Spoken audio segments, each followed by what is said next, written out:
High snap, play action, Nichols underneath, caught, gets away from one tackler, gets away from two tacklers, down the sidelines, one man to beat, stutter step, getting away to the end zone, number 8, Dylan Talley, touchdown, Bowie. Robertson in motion, Cravens back to pass, goes across the middle, Ghostin holds it in, he's gonna go to the touchdown, to the house, Cravens to Ghostin, Colt, touchdown! As a tight end, pulls a guard, Barrett finds the hole, follows the pulling guard, cuts outside, bounces outside to the 20, 10, 15, 5, touchdown, Bowers, touchdown, Bowie. And folks, we have history at Haltom. Danny Bustamante has just pitched a no-hit, no-run, no-walk shutout. A perfect game for Danny Bustamante. Rios looks at Alvarado and turns home. It's going to that left field gap. That's a base hit. Here comes Axel Alvarado. The Colts are going to take the lead in the top of the 7th on the base hit by Gannon Howard. Burkle out of position. They've got to pass, and they've got to go. Patomeco with the pass. Mirario has a bit of a look, shot on goal, and he gets it in!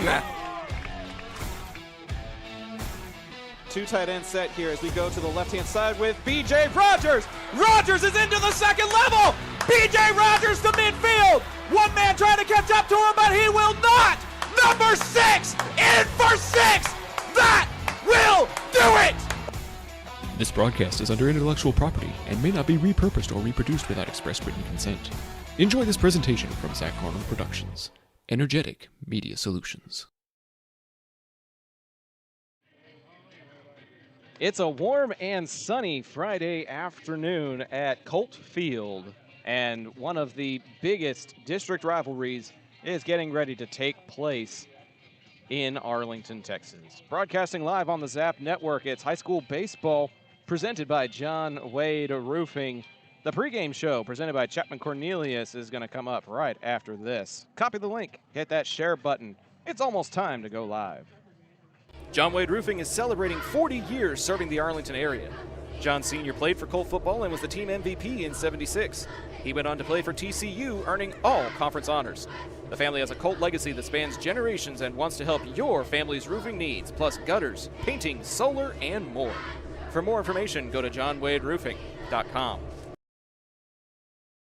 Are you a small business owner looking for reliable insurance coverage? Or perhaps you're navigating the complexities of Medicare? Look no further. Chapman Cornelius Insurance Services is a family-owned, independent insurance agency with over 50 years of experience with tailored insurance solutions for small businesses and their owners. Whether you need home and auto, business insurance, or individual or group medical, Chapman Cornelius has knowledgeable agents who will help you select just what you need.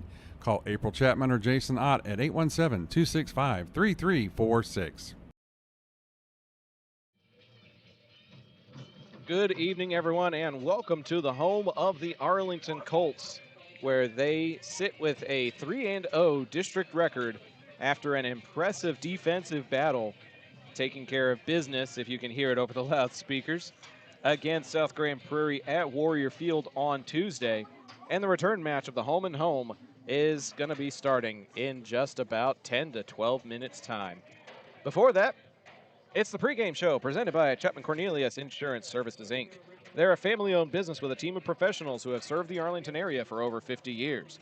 Don't let insurance be a headache. Chapman Cornelius can help you create a custom insurance plan tailored to your small business's needs and budget. Call April Chapman or Jason Ott today at 817-265-3346 or go to www.chapman-cornelius.com. Teams are taking their final stretches around this natural grass field just off of Cooper Street behind Chicken Express. And I, for one, am hoping that that Chicken Express stays open late enough for me to be able to grab some food after the ball game's over. To my left is my partner for the evening, Alex Corson.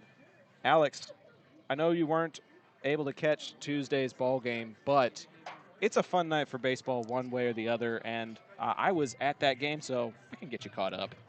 Yeah, it's great being back, Zach. I do hope, I believe that Chicken Express is open until about 11 o'clock. There you go. So I think you should be able to just squeeze it in just about.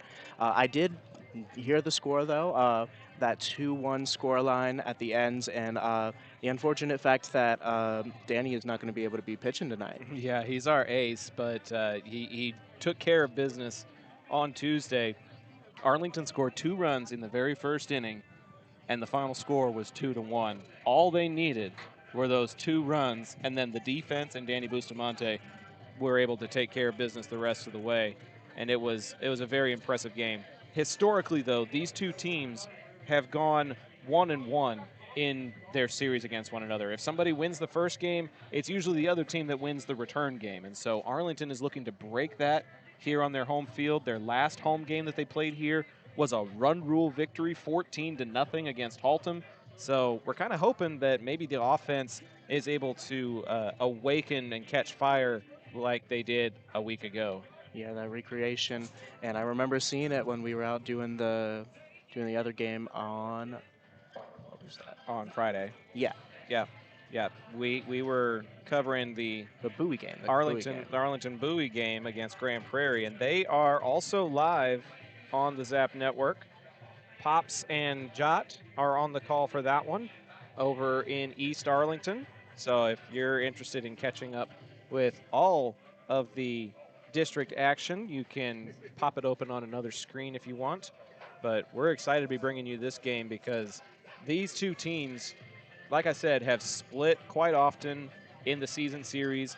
And because they split last year, they had to play a third tiebreaker game in order to determine a district champion. And that was a game that Arlington also won. So they won the season series, they won the district championship. And, you know, if history is set to repeat itself, then the winner of this game has the inside track to being district champions this year. And that will be a bit of a mental game going in with our second pitcher, Brendan Boucher. Bouchel, yeah. Bouchel, yes. Yeah. He Number got the win last week against Haltom. Pitched very well. He's the second game district starter behind Danny, and he's got a lot of family history because his brother Dylan played here. His uncle played for the Texas Rangers, and so there's a lot of history within the city of Arlington for the Bouchel name, and we're excited to see what he can do tonight. Excited to see the legacy continue and possibly go forward. Yeah, with the way that he's playing, it would not surprise me if he started getting some collegiate attention. As it stands right now, the only college commits for Arlington are Danny Bustamante and Gannon Howard, both of them community college commits. But I've said this on the broadcast before, I feel like when you have 2 perfect games in your career, that's bound to get the attention of some other colleges and universities. So even though he's going to Grayson College right now, I feel like Danny Bustamante has the stuff to be able to play at other levels as well. In a year or so, who knows where he could end up swapping over to. That's You know, contracts can change pretty consistently. Yep. There are a lot of players that go to that first lower college level, play for a year, and then swap over colleges to a bigger name. Yeah, the transfer portal definitely plays a factor in young players' lives these days. You show what you can do at one school, and then, like you said, can have the potential to do something more at another ball field. At this ball field, however, the coaches are getting ready to trade lineups with the umpires. Coach Paul Yelda directing the SGP Warriors, and he's always been very friendly and very helpful with us. And even though we're going to be changing districts, we want to wish them we want to wish them the very best as they get ready to take on their new district. Arlington will be playing the likes of Aledo, Granbury, and Weatherford in the coming realignment session. But first things first, got to take care of this ball game tonight. The Colts are under the direction of Coach Brian Womack, and in the game last week, or maybe it was, last week against Haltom on the road, he picked up career win number 100 as a head coach, officially in triple digits as the head man at the helm of the Colts. You know, there's great history going into this match, and hopefully some more great history going out. Last chance for these two teams to play each other for the foreseeable future, so I'm sure both coaches want to take home that win. You're playing for pride. You're playing for regional standings and clout. Legacy. You're playing for legacy. There's a lot to play for here tonight. So copy that link, folks. Send it to your group chat. Put it on social media. Send it around. There's a pretty strong contingent of SGP faithful that have made the trip one city over. The Arlington stands are still filling in a little bit, but for those of you that can't make it out, we've got you covered here on the Zap Network. Sure to copy that link. Share it to all your friends. Share it to all your family. And go ahead and drop us a follow. Keep up with all the games going forward. That's true. We're making the push for 1,000 subscribers here on the channel. We're in the 900s, so we're less than 90 away, probably in the mid 80s away. So if you subscribe to the channel and then join the chat after 10 minutes, we'll give you a shout out here on the broadcast. We do monitor the chat while we're live. So let us know where you're tuning in from, and we'll try to say hello throughout the course of this evening's ball game. Love to see you all be a great part of the historical growth of this company in the Zap Network. Well, you're part of that growth now, Alex. Welcome aboard. Your second broadcast. You got to come in for some color during last week's game. It's just the two of us tonight, so you're going to get to have a full game under your belt. That's a pretty exciting time. It is. I had to kick Pops off the mic last time. He had no problem with that. He actually kind of enjoys some of the behind-the-scenes and production stuff, but with the way the staffing worked out, the Volunteers and the Texans needed him more than we needed him on tonight's broadcast, so he and Jot Holly will have the call for that game while you and I hold down the fort over here. This is a very long conversation about lineups and field conditions and all that sort of stuff. I understand that this is an all-grass field, but there's not a whole lot of nuance to playing on a grass field. And that is pretty much the standard in most professional play as well. So a lot of professional places, yes, but in the high school level, seems like everybody's going turf. Currently, I'd Grand say Prairie ISD has turf. Irving ISD has turf. The money that it saves has got to Yes. be a big factor in that. The Texas schools do like their frugality. The money and the effort. I saw Coach Womack out there tending to the dirt infield himself with a hose before anybody came out for warm-ups, and so there's definitely that factor involved as well. Starting lineups are being introduced here at Colt Field, so we'll go ahead and tell you the starting lineup for the South Grand Prairie Warriors with a 2-1 district record. Leading off and playing center field, it's number 10, Dalen Brooks. Batting second and playing left field, number 28, Anthony Bazan. Batting third and pitching, number 21, Zach Shepler. Shepler batting for himself in the 3-hole. Julian Guerrero is the cleanup hitter, catching and wearing number 16. He'll be followed by the right fielder, number 27, Brandon Mountcastle. The first baseman this evening is Michael Maggart. He'll bat sixth and wear 26. He's got a 1B/DH listed on the lineup card, so whenever Shepler's day is done, he'll slide into the designated hitter role. Juan Ramirez is the starting shortstop. He'll bat seventh and wear number 12. He'll be followed by the third baseman, Carson Vasquez, wearing number 3. And rounding out the order is the second baseman, number 2, J.C. Lucio. Lucio is going to be taking the 9 spot. We also have the Arlington starting lineup being announced. Up at bat first is our resident ace, Danny Bustamante. At the number 2, we got Gannon the Cannon Howard. At number 3, we have Axo Alvarado, going to be at that catcher's role. We got at number 4, we have Payne Colonel at left field. At number 6, we have Colin Murphy at right field. Sorry, we skipped over Abraham Alvarado. He'll bat in the 5-hole spot. You have all, I thought I had said him. you said Oh, Kernal. there's two Alvarados. There's Kernal, and then Okay. Abraham is his Yes, cousin. Yep. yes, you're correct. You're Yep. correct. I And apologize. then Colin Murphy out in right field. Yep. At the 7, we're gonna have Corbin Heroes. Heroes as our designated hitter. Number 8 up in the batting order is going to be Noah Cifuentes at first base. And at our number 9, we're going to have Simon Hercules, another fun name, at second base. Heroes is DHing for Brendan Bouchel, number 22. We mentioned him at the top of the pregame show. And it'll just be a straight DH situation tonight. Avalon Arlington is tuning in, actually cheering for Coben Heroes and the Colts tonight. You're very welcome for the broadcast. Thanks so much for tuning in. Patty Bustamante saying, "Let's go Colts," cheering them on from Clay Gould Ballpark while watching UTA kick them. So this is fun.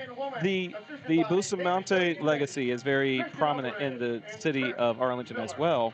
Danny's older brother Alex is playing for the UTA Mavericks right down the road. Oh, that's awesome. I'll be going out and doing some class play-by-play for the Mavericks on Sunday night. Well, yeah, you get some broadcast experience today too. Yeah. The national anthem is about to take place. We'll turn it over to Randy Russ, and we'll have first pitch right after this. Tumor cancer and began his fight. The Colt family of baseball will be alongside Sam and the Soto family throughout his treatments and his road to recovery. Hashtag Sam Strong is how you will find him on the social media, and you can get involved in the benefit night on March 29th. And now, ladies and gentlemen, please remain standing as we honor America and America and around the world with the playing of our national anthem.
As another famous Arlingtonite likes to say, it is baseball time in Texas.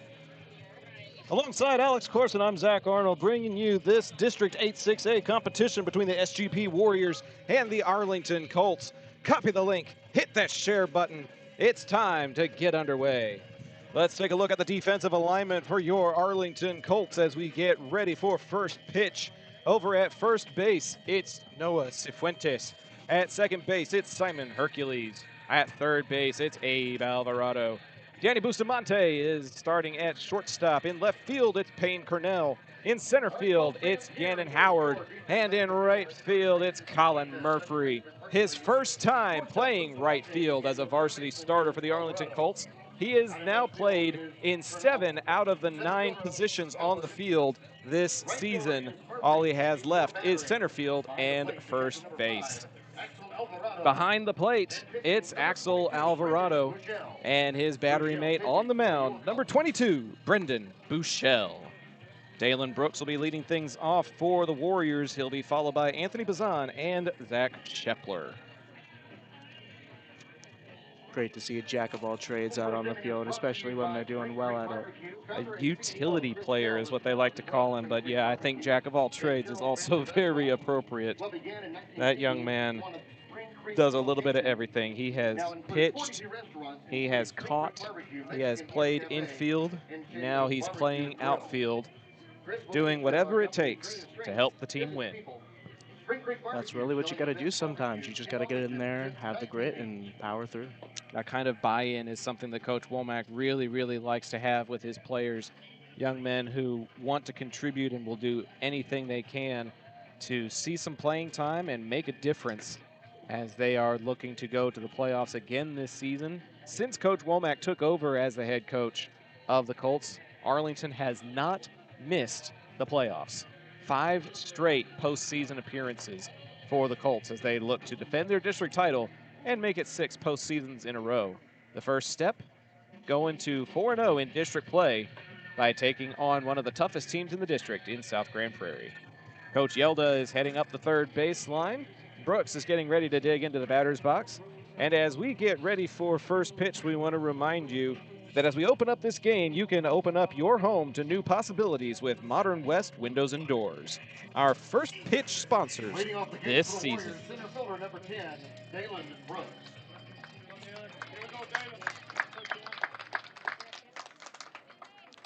Team's getting settled out on the bases. Batter's getting his practice swings in. He digs in. Umpire signals play to Buechele. The righty turns and delivers. And that is a strike to start the ball game. 7:06 p.m. first pitch.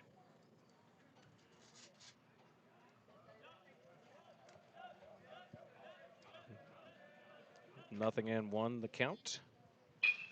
Right back to the pitcher, a great snag, and he'll underhand it to first base for out number 1. He seemed to know that it was over before it began there once that ball got into the pit. Yeah, Brooks didn't really need to charge up the baseline all that much. That was a great, great snag by Buechele. And the 1-3 putout is the first out of the inning. It'll take us to Anthony Bazan, number 28. He'll take a look at a fastball away for ball number 1.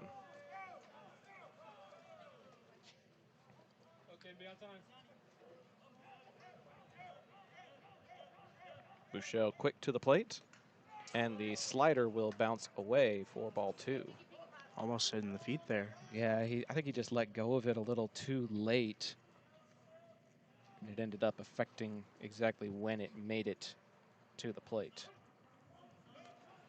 So a 2-0 count here to Bazan, starting in left field tonight for the Warriors. Just a bit outside. You can hear the pop of the glove, and you thought you were going to hear the strike call from the umpire, and instead it's 3-0.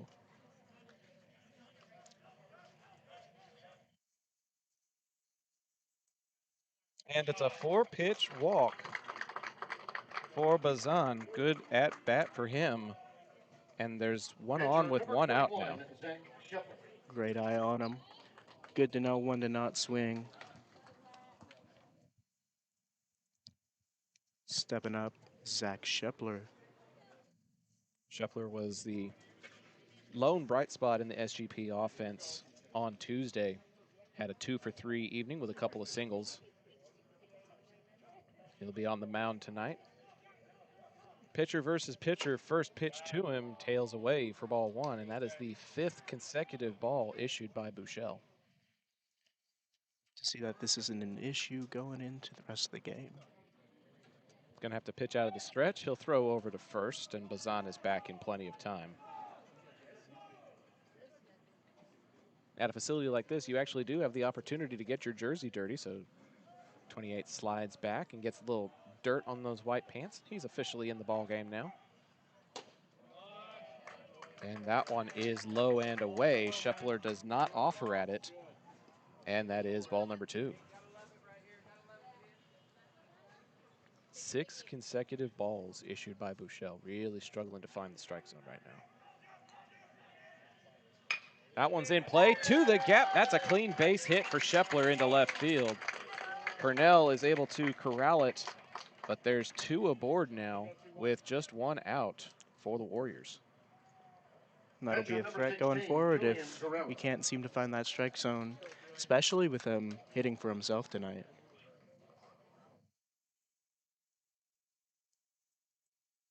So this will take us to the cleanup hitter, Julian Guerrero, and he's got a couple of ducks on the pond to potentially clean up. Arlington looking for the double play opportunity. Cifuentes is anticipating the bunt as he now plays on the lip of the infield grass on that first baseline.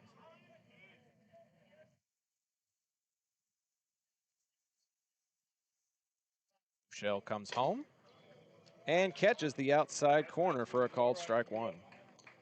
And the Colt faithful breathe a collective sigh of relief there.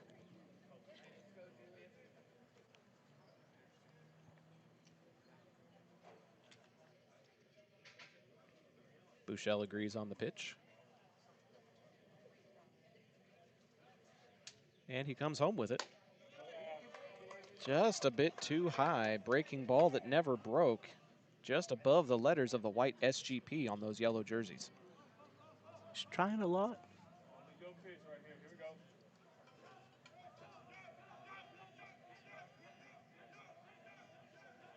The 1-1. That's to AB. He'll step on third. Throw to first. And the Colts get the double play and get out of the inning. It's a wonderful pickup for them. A 5-3 double play will take care of the threat and send Arlington to the bottom of the first inning. We're scoreless after 3 outs here on the Zap Network. We'll be back right after this. Whenever a plumbing problem hits your home, experience matters. Pipe & Peak is a family-owned residential plumbing company with 16 years of experience that you can trust. They handle everything from yard leaks and slab leaks to tunnel work, and they're specialists in replacing old cast iron pipe. No job is too big or too small, and their pricing stays competitive. If you're seeing signs of aging pipes, now's the time to act. Send an email to Caleb Renfro to see how Pipe & Peak can help your home. When your high school field needs to look game ready, trust John Kling and the pros at Field Ops North Texas. This veteran-owned team delivers fast turnaround and long-lasting field striping for football, soccer, lacrosse, and more, using professional-grade paint and equipment. Field Ops proudly serves schools and communities across North Texas, helping student-athletes compete on fields that look as good as they play. Get a free quote today by visiting gofieldops.com/north-texas. To the bottom of the first inning we go. A couple of batters got aboard, but Abe Alvarado locked down the hot corner to collect the 5-3 double play that will end the inning. To the bottom of the first we go, and the batting order for the Arlington Colts is as follows. Leading off and playing shortstop, number 4, Danny Bustamante. Batting second and playing center field, number 2, Gannon Howard. Batting third and catching, number 5, Axel Alvarado. Batting cleanup and playing left field, Payne Cornell.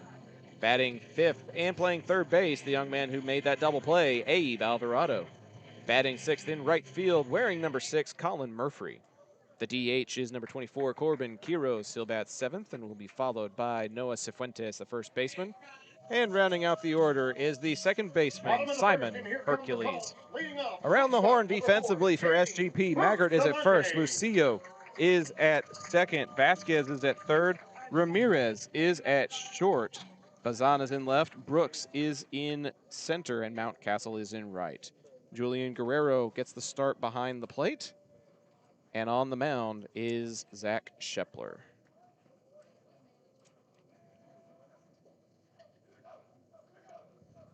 First pitch to Busta is a off-speeder that drops in at the knees for a called strike one. Very active Arlington bullpen tonight. Yeah, it's always lively when it's the home game. Busta will foul that out of play, and it's quickly 0-2. The ball came down over the Grand Prairie South. SGP. Yep. Came down over the bullpen on their side. The 0-2. Swung on and missed. Busta is retired on strikeouts to start the bottom of the first inning, and that'll take us to Gannon Howard. Got him to offer at Center an fielder off number 2, speeder. Cannon Howard.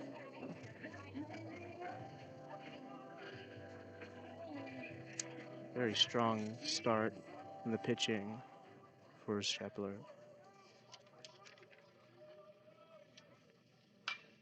First pitch swinging, and he'll foul that out of play for strike one.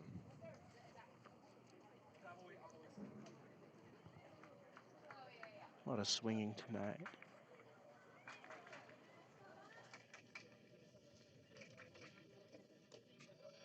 He'll lay off of that one, and it moves the count to a ball and a strike. See the dust fly from that low pitch. I love it. I love how gritty things can be here at Colt Field. The 1-1. Off speeder, drops away from the strike zone. It's ball 2.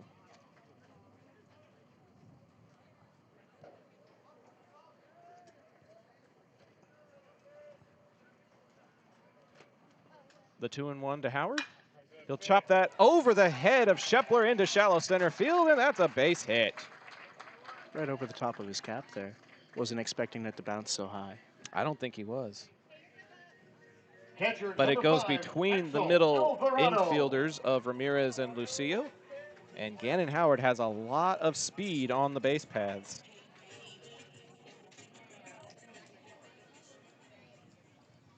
We'll see if he tries to play a little small ball and get a stolen base here as Axel Alvarado takes his digs into the left-handed batter's box.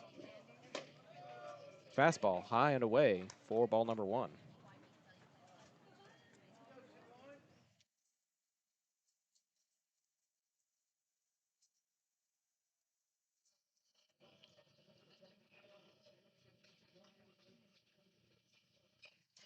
This one's going to get just a small piece of it as it goes into the backstop. Nice foul off the tip into the metal chain. There's only about 10 feet behind the umpire that goes to the backstop, probably the shortest backstop in the entire school district.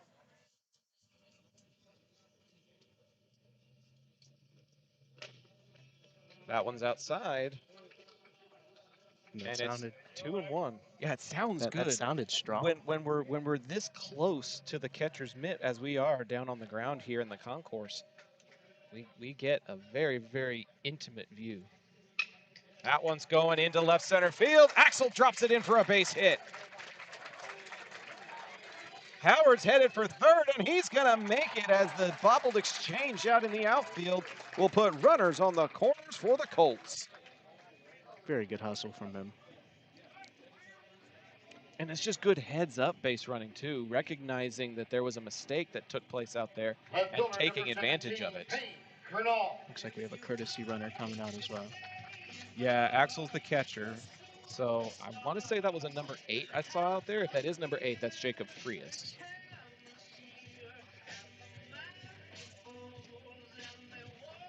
Cornell going into the batter's box as I pop my peepers on here to take a look at the number. That is an 8, so that is Jacob Frias now running for the catcher at first base. Bunt is squared up for, and it's going to go into the netting for strike 1. A suicide squeeze attempt with Gannon Howard on the third base side, waiting to come home. Gutsy decision. I love it. Getting those points up early will be a difference maker. We learned that in the game on Tuesday. Arlington plated 2 in the first inning, and that was all they needed to win that first district game. They'll take a swing at one that was too low, and Cornell was behind in the count 0-2. Quite a bit low. Did it drop a bit there? Just a bit.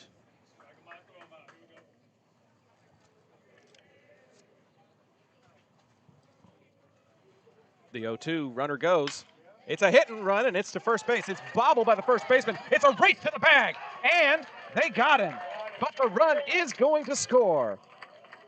And just barely there. That mistake could have cost them a lot more than a run. It was. That is technically a 3-1 putout, but Arlington is on the board after Gannon Howard comes in to score, and Frias makes it all the way around to third base.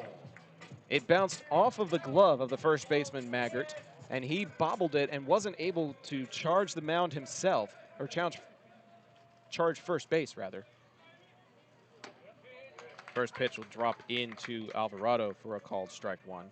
So because Maggart wasn't able to get there, Shepler came off of the mound to take the underhand toss.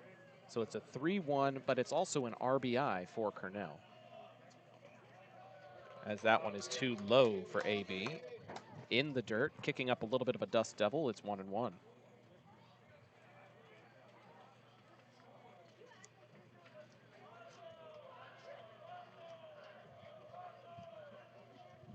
Two outs here for AB. Swings and misses at that, and it's 1-2. I think that ability to recover on that defense is really what matters, even more than just getting it right. Well, it's quick reflexes, it's quick thinking, it's communication, it's running those drills. As this one is run right by Alvarado for a swinging strike three. The side is retired, but Arlington does strike first, plating Gannon Howard after he got aboard on the single to center. We're through one complete here at Colt Field, and the Colts lead by 1. We'll be back right after this here on the Zap Network, presented by John Wade Roofing.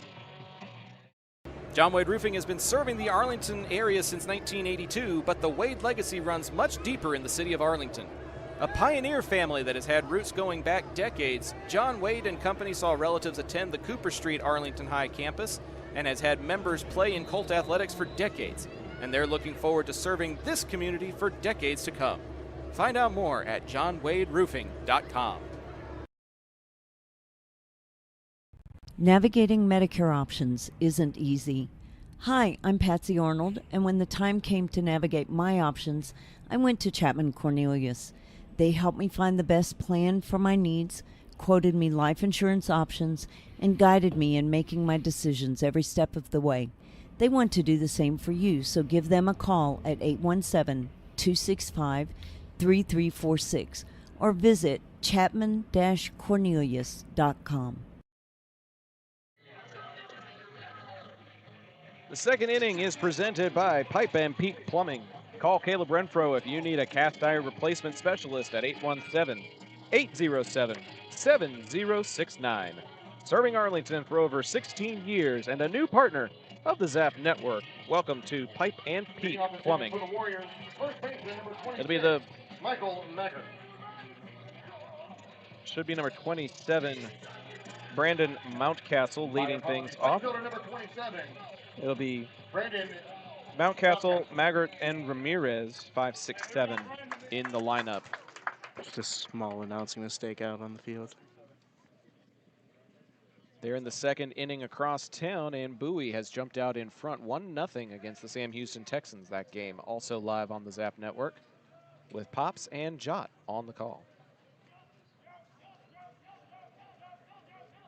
Buechele did not record a strikeout in his previous inning of work, but he did get some help from his defense as Abe Alvarado was able to step on third and then fire across the diamond to Cifuentes in time to get an inning-ending double play.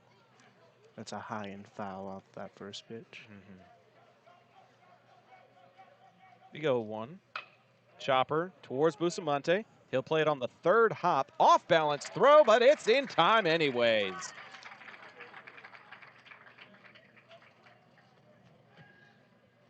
First baseman number 26, Michael Maggart. That's not an easy play to charge at something that is taking some weird hops on an all-grass infield, corral it, and then make the throw across your body over to first base. It's a good play by the shortstop. It's great to see that chemistry between the teammates as well. Seem to know what they're doing with each other. Maggart takes a look at ball one and is set for strike one at the knees. Must have gone across the knees and then dipped after it crossed the plate. And we've got snake eyes. 1 ball, 1 strike. That one's past the glove of Buechele and goes into shallow center field. He tried to stick his glove up, but was just unable as that one whizzed by his ear. Almost gave him a little bit of dust off his shoulders there. A little bit of a haircut. Mm-hmm. He's got a little bit of a mullet coming out from behind that hat. As it goes out of style, you hope to see maybe that ball's giving him a little bit better of a cut. Mm-hmm. So 1 on and 1 out for Juan Ramirez, the shortstop. Check swing, and he went around. That is strike 1.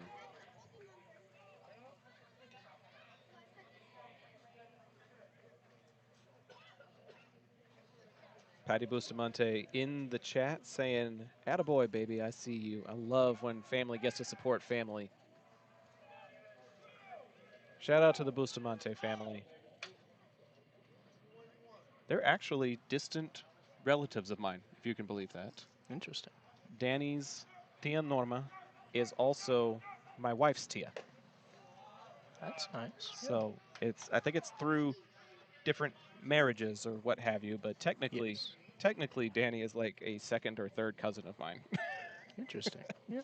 by marriage, not by blood, but I course, think of I'm course. going to be seeing them at a birthday party next week, possibly. Well, hopefully you'll be seeing them after a victory. I would hope so. Check down over to first. 1 ball, 1 strike, 1 out. Buechele delivers 1 low and inside. That's ball 2.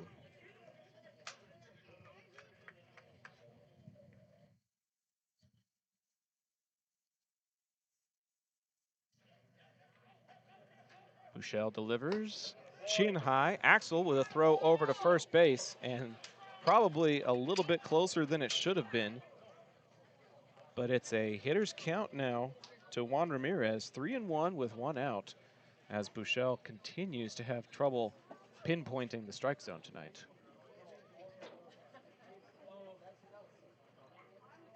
Next pitch.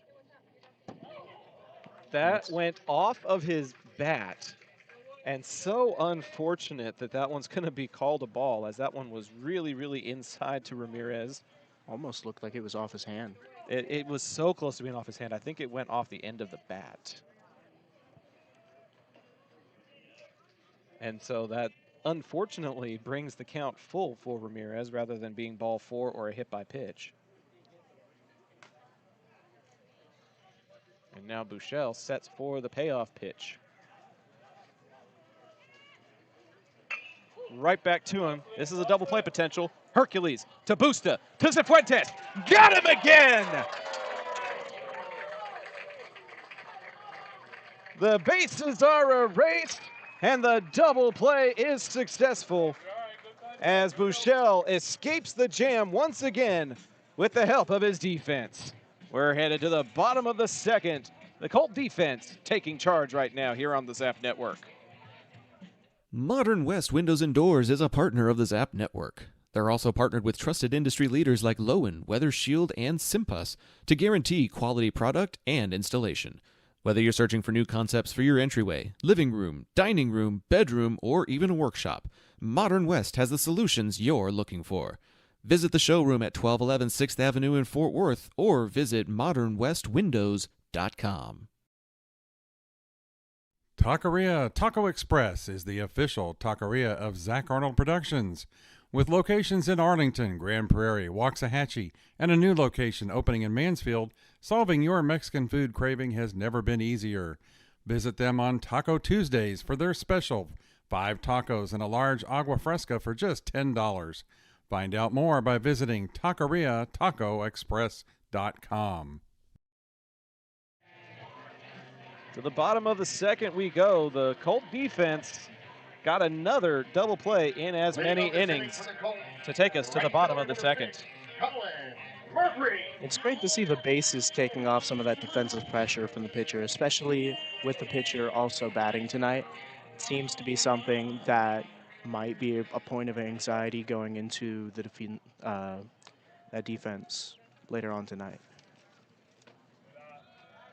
Murphy leading things off for the Colts as he takes a look at ball number 1 to start the bottom of the second inning. And the chance begin once again. That one will be a called strike just above the knees before the off-speeder dips. Colin Murphy, Corbin Quiros, Noah Cifuentes, 6, 7, 8 in the Colt lineup, due up.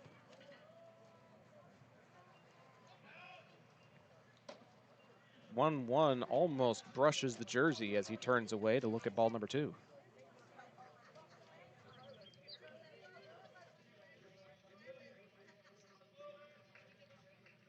The 2-1 pitch is a call, strike 2.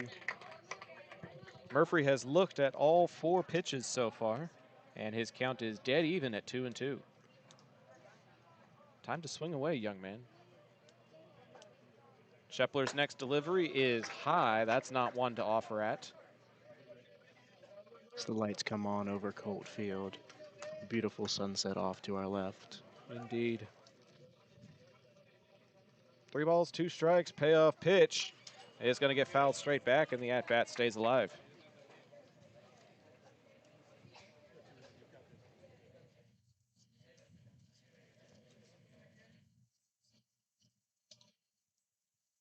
Encouragement coming in from the grandstands, telling him to try to find a way. Dan Norma's in the chat saying, way to go, Colts. Thanks so much for tuning in tonight. Murphy draws the leadoff walk, and there's a man aboard to start the bottom of the 2nd inning for Arlington. That final pitch is at his feet. Number 24, Corbin Quiros. I liked the hustle running up to first base after drawing ball 4. It may be called a walk, but that doesn't mean you have to walk up to second. Of course not. He found a way.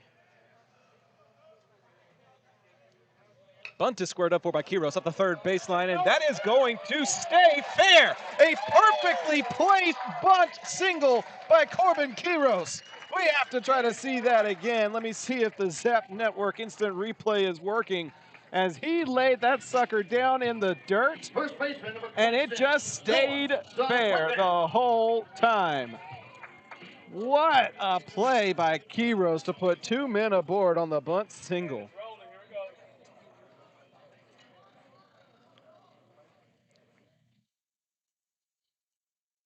Another bunt attempt. Yeah, that was Cifuentes trying to lay one down to move both men into scoring position. He's unsuccessful, as that goes foul for strike 1.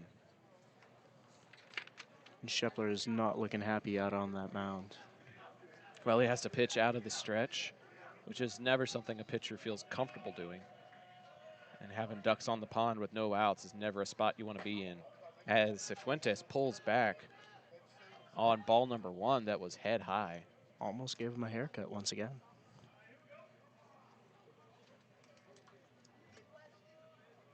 One ball, 1 strike to Cifuentes. Murphy at second, Quiros at first. This one's going to be bunted up the first baseline, and it will roll foul. Cifuentes charging up the baseline, but Maggart will pick it up on the right-hand side of the line, and it'll move the count to a ball and 2 strikes. Almost looked like a successful sack there, but not quite. It would have been. The placement was there, the direction was there, it just trickled a little too far the wrong way. He's going to try again with 2 strikes. Now he pulls back, and he'll foul that one out of play. Behind the press box into the neighborhoods behind us, and it'll stay 1-2 to Cifuentes. I would assume the call would be something about his running speed getting up to the base. They're going to check over at second, and Murphy Just barely. lucky to get back as Lucio came over from the second base position and caught him napping a little bit, but he is back safely. Mitt just barely missing his back there. This one's a chopper to second base, double play potential. They'll step on second and throw to That's first the double. to turn the double play. Third of the night. First one issued by the SGP defense. Second baseman, number 3. And the Simon 4-6-3 GDP will move Murphy over to third base, but now it'll be up to Simon Hercules to try to bring that runner in.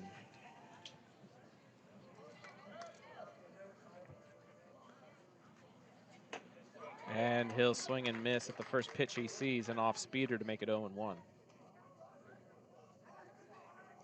no ability to pull off those sacrifice plays any longer this inning. Just needs a clean base hit. He makes solid contact there, but it goes foul, and it's 0-2. They have had no lack of swinging tonight.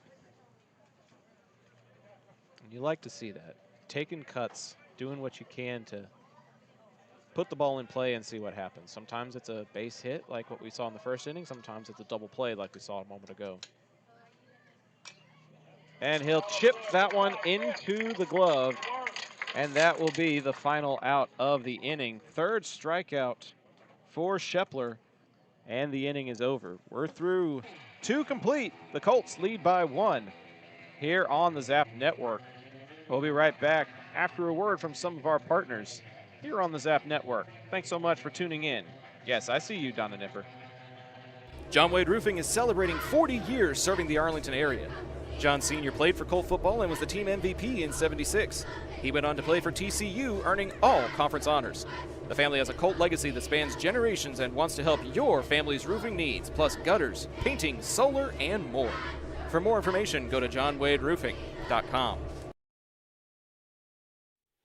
Field Ops North Texas is the trusted name in athletic field marketing for schools, teams, leagues, and tournaments. They even do commercial landscaping. The better question is, what can't they do? With fast turnaround times and proven expertise, they make sure your grounds look unbeatable every time. Call 817-908-2194 to find out more. The third inning of each Colt baseball game and Bowie baseball game is presented by Field Ops. They do more than just field markings. They also do commercial landscaping. Find out all John Kling can do by calling 817-908-2194. The third inning presented by Field Ops. Leading off this inning for the Warriors, third baseman Should number be 3, the 8-9-1 in the SGP lineup. Vasquez, Lucio, and then back to the top in Dalen Brooks.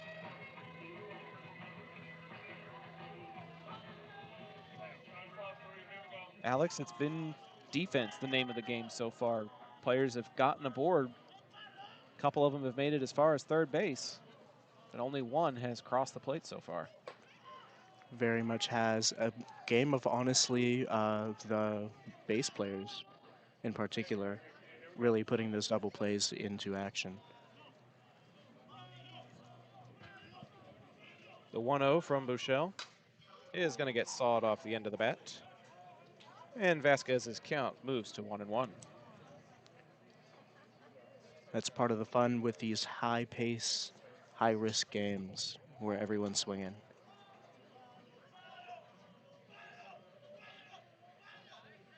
The 1-1 from 22. Too far inside. That's ball number 2. Has to hit the lean on that.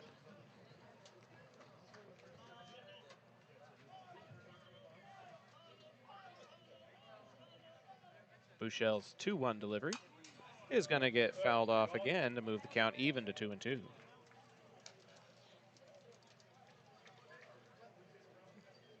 Still looking for his first strikeout of the game, but he has instigated 2 defensive double plays already.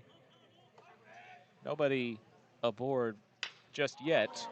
This one's headed for center field, though. Howard giving chase, and he'll make the grab to collect out number 1.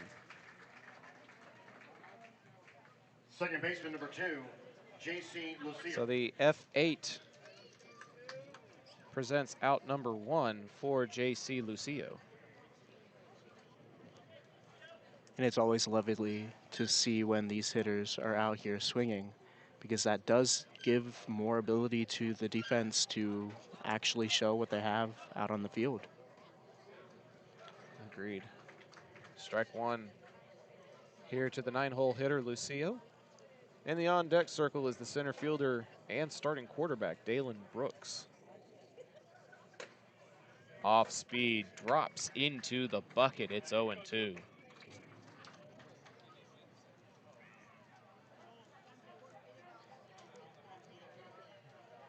0-2 here to Lucio. Next pitch, right back up the middle for a clean base hit to center field.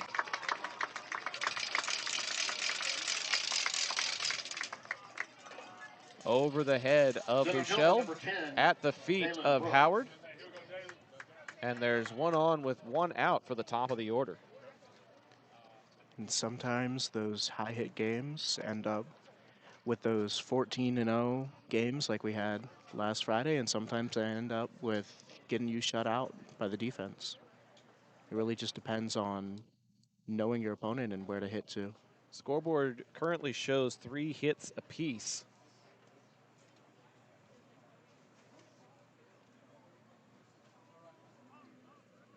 Conversation happening between the umpires.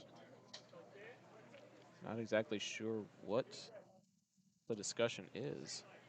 Nothing looked too fishy with the last hit.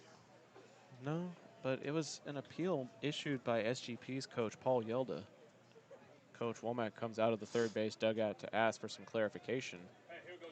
Doesn't look like anything has changed or is different about the lineup or who's running at first or the Colts defense, so we'll just continue on in a little shroud of mystery here on the broadcast. 1 on and 1 out for the top of the order. Dalen Brooks checks his swing and takes a look at ball 1.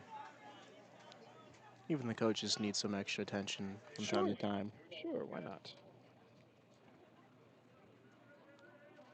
As long as we don't make ourselves the center of attention.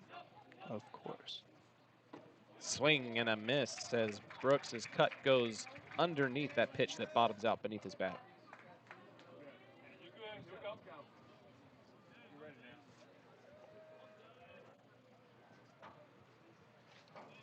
One ball, 1 strike, 1 out, 1 man on for the Warriors here in the top of the third. Buechele out of the stretch. That's in play to short. Bustamante. Only play is to first. And he gets it over to Cifuentes in time. A very nice 6-3 put out of Dalen Brooks.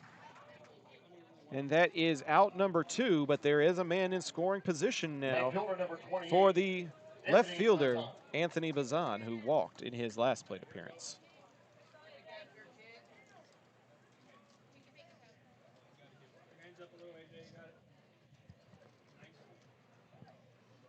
Really put in a lot of defensive work out on the field tonight from both teams. Bustamante's been particularly impressive defensively, as that check swing is going to be a called strike 1 anyway from Bazan. He was able to get that charging play for the put out. He was able to make the spin move just now and then was a part of the 4-6-3 double play that ended the last inning. So even if he's not on the mound, Bustamante's still making a difference defensively tonight. 0-1 here to Bazan. Buechele looks at his runner at second and comes home. And he gets the call on the inside part of the plate.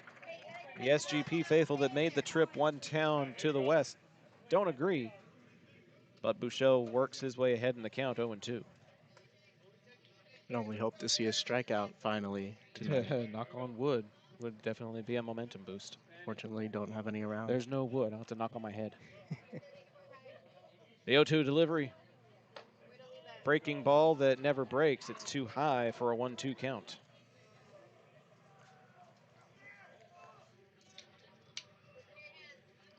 The pitcher, Shepler, waiting in the on-deck circle if Bazan can find a way aboard.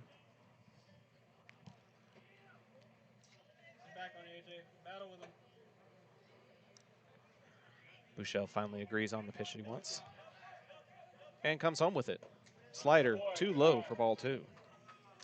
Deuces are wild on the scoreboard. 2 balls, 2 strikes, 2 outs, and a man on base number 2 in the form of player jersey number 2, J.C. Lucio. Lots of 2s out there in play right now.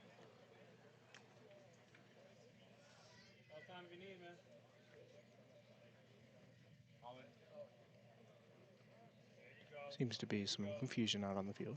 Yeah, I think Buechele has a particular pitch that he wants, and he didn't see it getting called from his battery mate, Axel Alvarado. So Bazan calls time, and he'll step back into the batter's box as we make our agreements on what this 2-2 pitch should be. Buechele finally nods his head in agreement. Sets and comes home. Catches the corner. He had a pitch that he wanted. He got it, and he placed it perfectly. And that'll result in his first strikeout of the night. His first strikeout of the evening ends the inning, and will send us to the bottom of the third here on the Zap Network. Colts still lead by 1. We'll be back right after this. Are you a small business owner looking for reliable insurance coverage? Or perhaps you're navigating the complexities of Medicare? Look no further. Chapman Cornelius Insurance Services is a family-owned, independent insurance agency with over 50 years of experience with tailored insurance solutions for small businesses and their owners. Whether you need home and auto, business insurance, or individual or group medical, Chapman Cornelius has knowledgeable agents who will help you select just what you need. Call April Chapman or Jason Ott at 817-265-3346. Looking for a plumber you can rely on? Pipe & Peak handles all your residential plumbing needs. From tunneling and slab leaks to camera inspection and sewer repair, and even cast iron replacement. They offer competitive pricing and now offer financing to make repairs easier to manage. Family owned and trusted for over 16 years, they treat every home like their own. Call 817-807-7069 to get your free quote and get your plumbing handled right. At the top? Okay. To the top of the order we go in the bottom of the third inning. And it'll be Bustamante, Howard, and Axel leading things off for Arlington. They lead 1-0, scoring just 1 run in the first inning after plating only 2 runs in the first inning of the game on Tuesday. Danny Bustamante was the pitcher on Tuesday, collected the win, got the complete game victory with just 1 run issued. Right now, Buechele working with just 1 run of support. Trying to change that a little bit here as we go to the top of the order. First pitch swinging down the left field line, goes foul about a foot or two too far to the left. That was close to being a line drive. I was hoping by the sound of the crack of the bat, but Schepler escapes, and it's just a harmless strike to make it 0-1. Good aim, just a little bit off on the placement. Yep.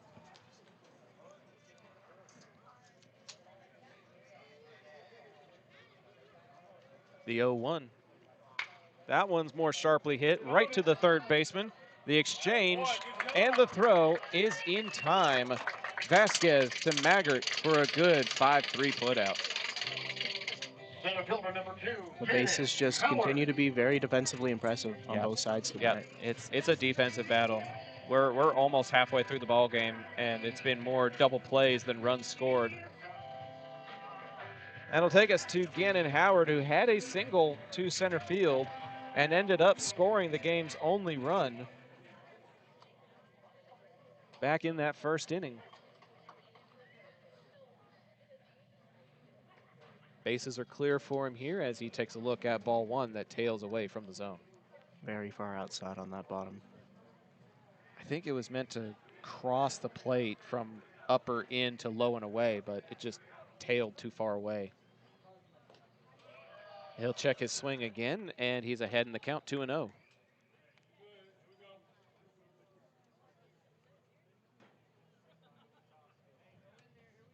Okay.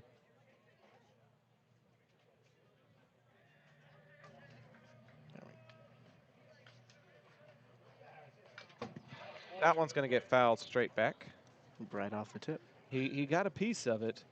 Generally, when a pitch goes, when a foul goes straight back like that, it means that he had the timing correct, but he didn't have the bat squared up on it. Just went off of maybe the top or the bottom of the barrel instead of squaring up on it. So he is getting the timing pretty good on Schepler's pitches, just hasn't been able to make contact into the field of play yet. We'll take a look at a strike here in at the knees to bring the count to 2-2.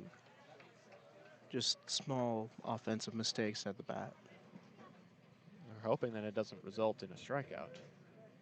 Counts even at 2-2. Schepler's next pitch is too high, and that brings the count full.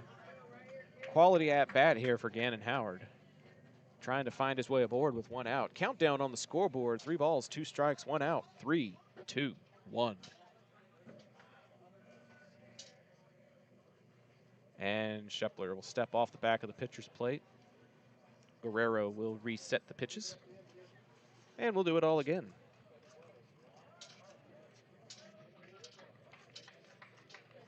Payoff pitch. Fouled out of play, and we'll have another payoff pitch. Very strong hits still coming out. Yeah, solid contact. It just needs to be straightened out a little bit. If this was cricket, that would have been a great piece of hitting. Because there is no foul territory in cricket. You could hit it behind you and score points with it. Not the case here as Gannon takes a look at ball 4. He wins that at bat and will take place at first base. Catcher number 5, Axel Alvarado. And that could be good, could be bad for Grand Prairie at this point with how many double plays we've been having tonight. I was about to say, it could go either way when you have a person on first, and I would suspect that Coach Womack is going to maybe signal for a steal here, try to put him in scoring position. There he goes. The throw down to second is not in time. Shortstop bobbled the exchange, and it's a clean steal for Gannon Howard. Strike was called at the plate, and it is 0-1 to Axel Alvarado. I love it when I'm right. It is always great. Like to start being right myself pretty soon. 0-1 with 1 out. Low and away for ball 1. You mentioned that you're doing some stuff for a class or for a radio program, and you'll be doing some stuff for the UTA baseball team? Yes, so I am going out to do some play-by-play practice on Sunday. Practice. Yes, for an assignment for Lance, as you know him. I know Lance. Very familiar with him. So you'll just send it into a recorder and then have him take a listen to it? Or will there be a video component? What does that project look like? Just audio. Okay. Yeah, just audio for the time being. I believe it was about 5 minutes of play-by-play, but I ended up closer to 10. This one's in play. Second baseman will fire it over to first. Just a little bit unstable on the grab on the ball, but he got it in. Yeah, if Vasquez or Ramirez had muffed the exchange like that, it might have been trouble. But Lucio, being so close to first base, was able to get it and throw it over in time. So it's a 4-3 putout of Axel Alvarado, and there's 2 away for the cleanup hitter, Payne Kernal, as Howard moves over to third. That one is solid contact to left field, but it looks like it's going to be grabbed, and it is. First pitch swinging, Kernal flies out to Bazan, and the inning is over. So again, the Colts get a man as far as third base, but can't get him home. We are through 3 complete here at Colt Field. Arlington is ahead by just a run. We'll be back after this here on the Zap Network, presented by John Wade Roofing. Modern West Windows and Doors invites you to see the difference. Whether you need sliding doors, bay windows, or just need a more modern look, Modern West has options to fit both your style and budget. Stop by the showroom at 1211 6th Avenue in Fort Worth to see for yourself, or call 682-255-6094 for more information. Hey, this is John Wade Jr., Colt Football 97, class of 98. And the next time you have a roofing issue, be sure and call Arlington's favorite roofer, John Wade Roofing. Look us up on the internet at johnwaderoofing.com.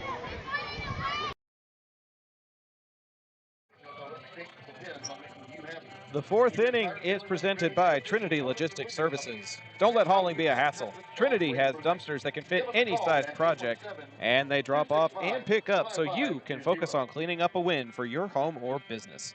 Call Chet Soto at 817-693-1302 for more information. Trinity Logistics Services, our 4th inning sponsor. Across town, also on the Zap Network, the lights have also come on over there at Sam Houston's ballpark.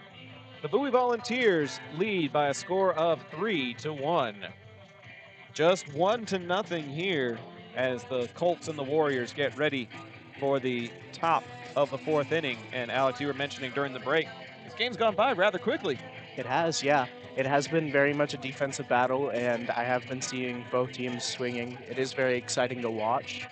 These young men get their chances to show off what they have out on the defense, because that's not something that you often get to see in baseball. It often ends up becoming more of a pitching game. Right. It looks like both of these pitchers are pitching to contact, so not quite as many strikeouts. Only 1 for Buechele, and I believe 3 for Shepler by my count. So we're into the 4th inning and only 4 combined strikeouts. Means that the defense is putting in work.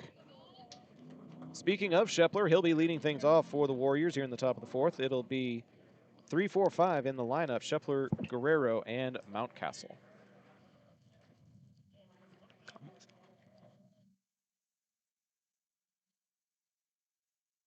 First pitch to him is high and tight for ball 1. Looking like a grudge, trying to smack him in the face a little bit. Possibly.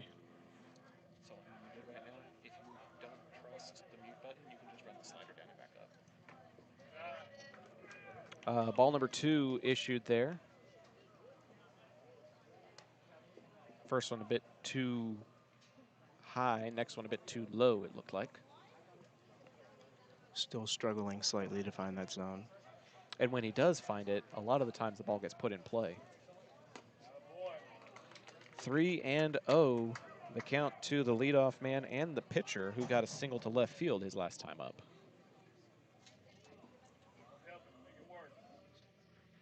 And it's a 4-pitch walk to lead things off for Zach Shepler.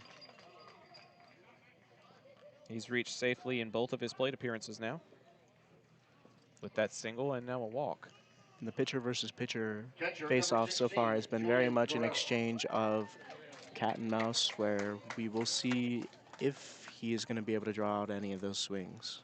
Courtesy runner coming in for the pitcher in the form of number 5, Isaac Bertman. Bertman now running at first as we take it to the cleanup hitter and the catcher, Julian Guerrero. They're going to throw over to Bertman as ball 1 is issued there. No outs here in the top of the 4th. It was showing 2, my apologies. Nobody out as Bertman takes the lead off of first, the 1-0, and that is going to be a strike as he offered at it and did not pull back in time. 1-1 the count now to the catcher. Grandstand's really not wanting them to give him anything with the swings. This is true. Mighty fine contingent here at Colt Field. I would say somewhere between 100 to 150 people turning out tonight as that one gets fouled into the back stump. Right off the tip, another bunt attempt. Yep, and Bertman thought maybe it was a wild pitch as he took off for second base, but he'll have to go back to first. And it's a 1-2 count now to Guerrero. He's going to square up for the bump, but I bet you he pulls back with 2 strikes. He does, and he'll take a look at ball 2.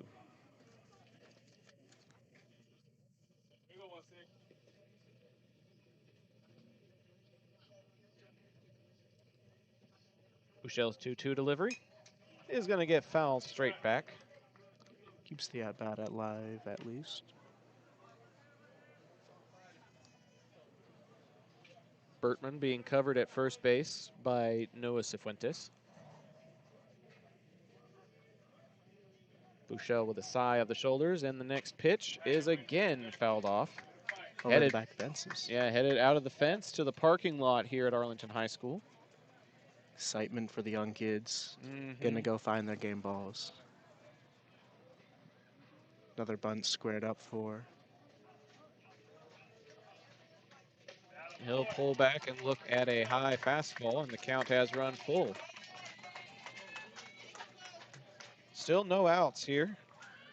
After Schepler got the leadoff walk, Bertman now running for him. And a full count to the next man up in Guerrero.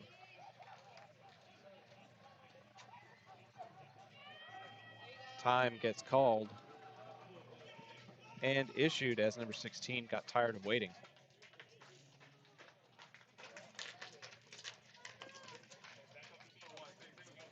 Another bunt lined up for. Yeah, he back.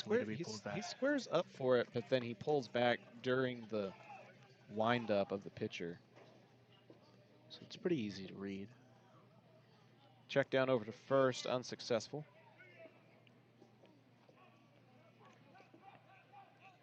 Payoff pitch. Check swing, and the at-bat stays alive.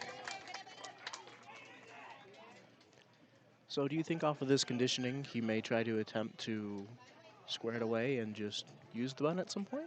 Well, if you bunt it foul with 2 strikes, it becomes a strikeout, so it's very, very risky to do that. I think it's just part of his batting routine, part of his ritual.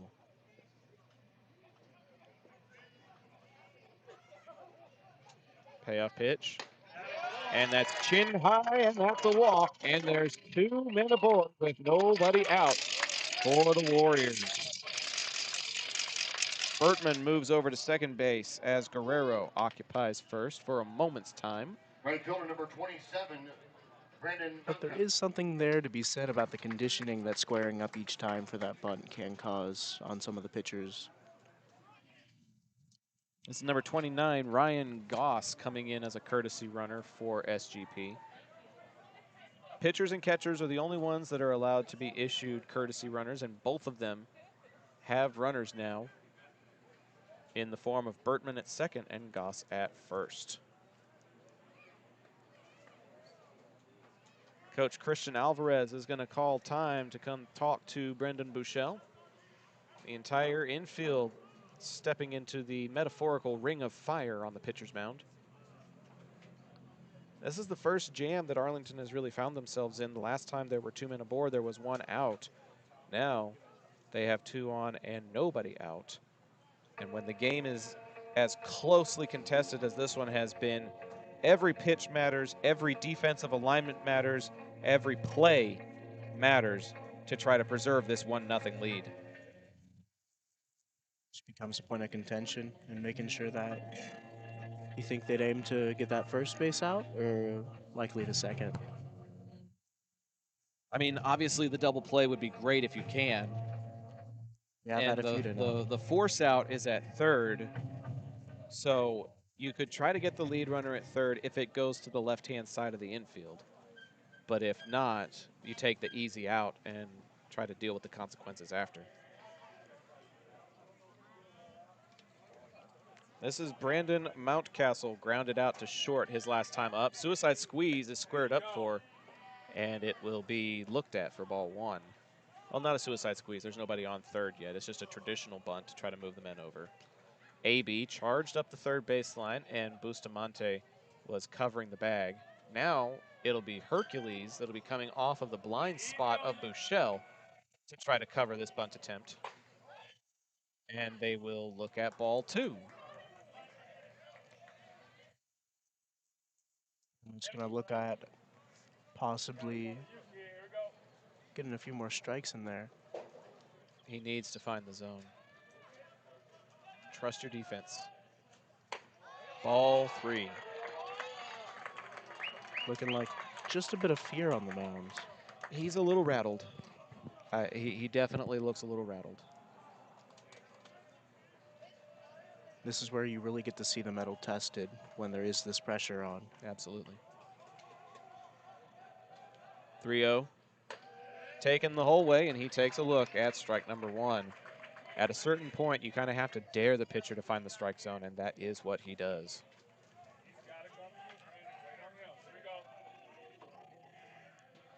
A glance at second. This one is bunted towards Buechele. They're going to try to get the force, and he is safe.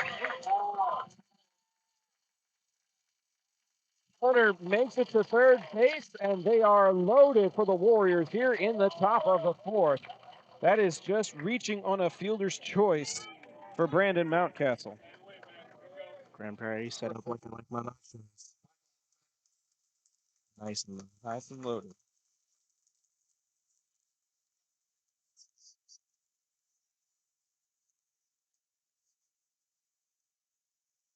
So the base is now loaded for the first baseman, Michael Maggart. And he'll take a look at a call, strike one on the outside quadrant of the zone. Really need to see that continued throughout the rest of this at-bat. You just need a first out to give yourself a little bit of momentum.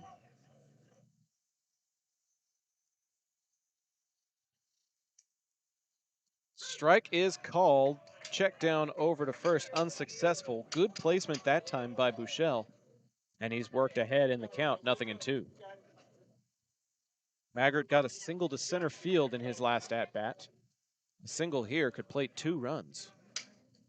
That is scary. Bertman over at third, Goss at second, Mountcastle at first.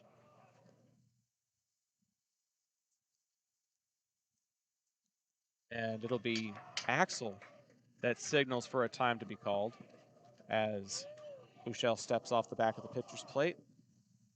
We'll reset here. It seemed like Buechele is looking for those outside bases. This is a chopper, and that's going to go off of the glove of Bustamante. The first error that we have seen him commit all season late the runner Bertman when they were trying to go home for the force out. And we are tied at 1-1 here at Colt Field. You hate to see the pitcher's fears confirmed. That could cause some issues going forward. Well, and Bustamante is so steady defensively, but it just caromed off of his glove, and he was ready to make the throw home to get the force out before he had secured the ball. First pitch here to Juan Ramirez is low and away for ball 1. Bases still full and still nobody out for South. Chopper, Bustamante on the hop to Axel, and this time they get the out at home. Bustamante will get the fielder's choice that puts Juan Ramirez aboard. But it's going to be a 6-2 fielder's choice that results in the first out of the inning.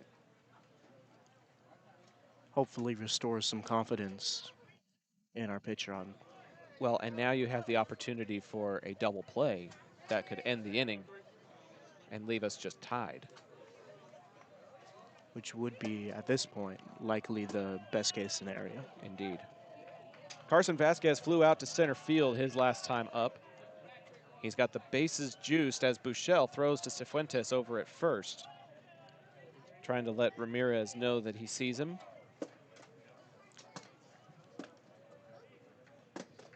Tied up 1-1 on some small ball here in the top of the fourth. I don't believe the ball has left the infield yet.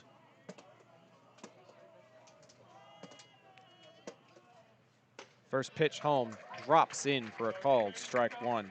Schepler drew a walk, Guerrero drew a walk, Mountcastle reached on a fielder's choice, Maggart got aboard on an E6, and Ramirez on the 6-2 fielder's choice. Yeah, the ball has not left the infield this entire inning.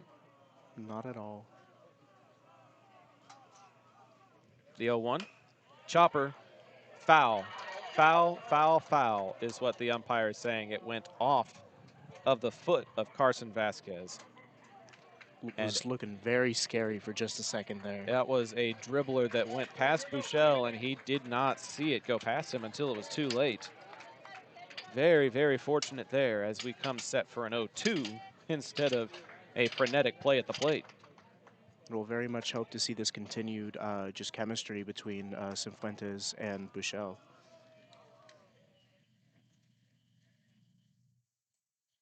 All strike 3, and Buechele thought that was out number 3, and he was ready to go back to the dugout. It'll just be Vasquez that has to go back to the dugout, as it is out number 2 for J.C. Lucio. Not quite out of the inning yet. They did get the force out. That resulted in out number 1. And Buechele is fired up at his second strikeout. Can he leave him loaded for the bottom of the order? Lucio got a single back up the middle his last time up. And he'll take a look at ball 1 here. I'd be ready to go back 2 after a top this long. That is very true.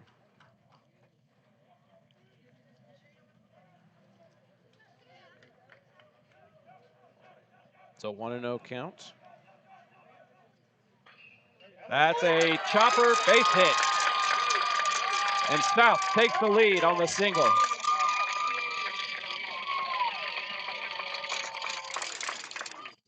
Lucio delivers an RBI single to left. And South has the lead here in the 4th inning. First time in the entire half inning that it has left the infield, and it splits the gap between short and third. And this is the second mound visit of the inning, which means that Brendan Buechele's evening is complete. He'll go 3 2/3 with 2 strikeouts, but he gave up 4 hits and 2 runs, and those 2 runs are making the difference here. We'll let you know who the new pitcher is when we come back from the Pipe and Peak pitching change break here on the Zap Network. John Wade Roofing is celebrating 40 years serving the Arlington area. John Sr. played for Colt football and was the team MVP in '76. He went on to play for TCU, earning all conference honors. The family has a Colt legacy that spans generations and wants to help your family's roofing needs, plus gutters, painting, solar, and more. For more information, go to johnwaderoofing.com. Are you a small business owner looking for reliable insurance coverage? Or perhaps you're navigating the complexities of Medicare? Look no further. Chapman Cornelius Insurance Services is a family-owned, independent insurance agency with over 50 years of experience with tailored insurance solutions for small businesses and their owners. Whether you need home and auto, business insurance, or individual or group medical, Chapman Cornelius has knowledgeable agents who will help you select just what you need. Call April Chapman or Jason Ott at 817-265-3346. Pitching changes presented by Pipe and Peak, serving the Arlington area for over a decade. You can arrange a free quote by calling 817-807-7069. New pitcher on the mound for Arlington, senior number 14, Joel Gamez. Gamez on the mound for Arlington. Buechele was doing a lot of pitching to contact, but unfortunately the contact this inning caught up to him as South Grand Prairie plates 2 here in the top of the 4th. And now turn to Gamez to get out of a bases-loaded jam. And can we fully say it is on Buechele there with the 1 error that we had there? No, one of those runs is unearned, absolutely. But at a certain point, you can only rely on your defense so much. When you're pitching to contact, eventually that contact finds the gaps in the defense, or the defense behind you makes a mistake, and it's just one of those unfortunate things. So now we're hoping for that 3rd out from Gamez and see what the Arlington Bats can do on the backstretch of this ball game. That 1 run that they plated in the 1st inning had been enough up to now, but now they need 1 to tie and 2 to reclaim that lead.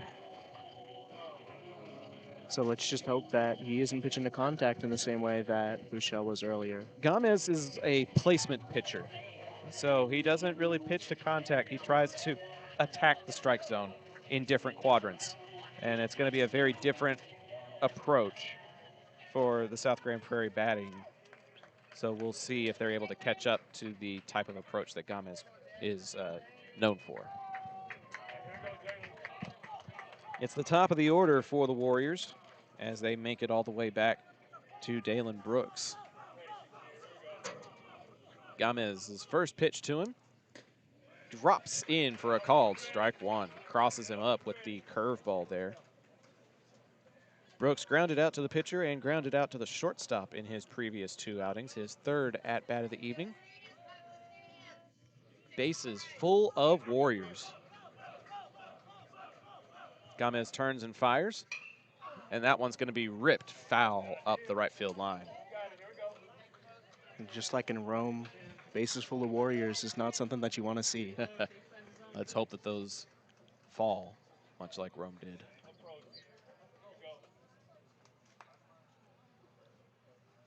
Gamez ahead in the count, 0-2.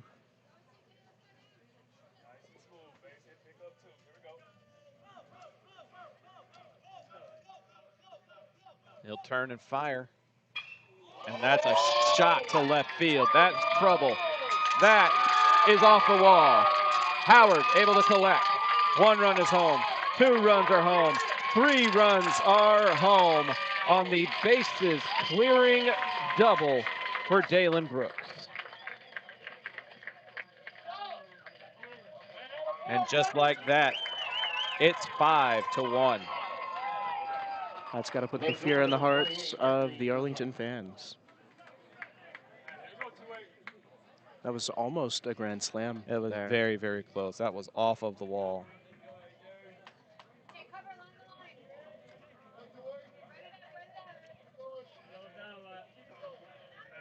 Bazan represents the 9th batter to come to the plate this inning for South. And he'll foul it off for strike 1. It is possible to pick back up on that contact pitching, but as you said before, not what we're quite looking for. At this point, Arlington just needs to get back to the dugout, as South has now batted around.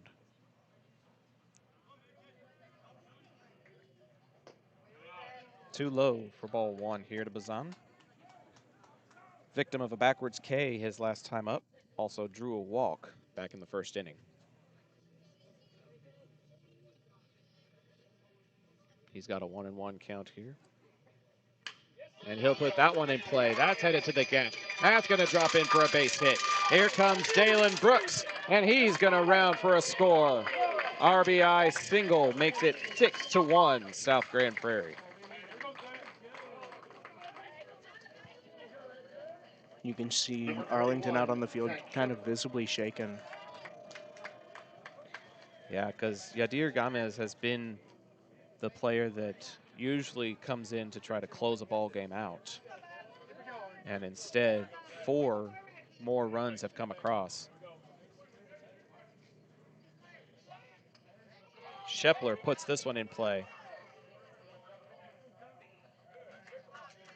No, they're going to call a balk. No pitch. That was almost what Arlington needed there. It would have been caught out. It would have been an out, but Gamez had an irregular motion in his delivery, and that is going to be a no pitch that moves Bazan into scoring position. 0-0 the count. This is the first official pitch now to Shepler.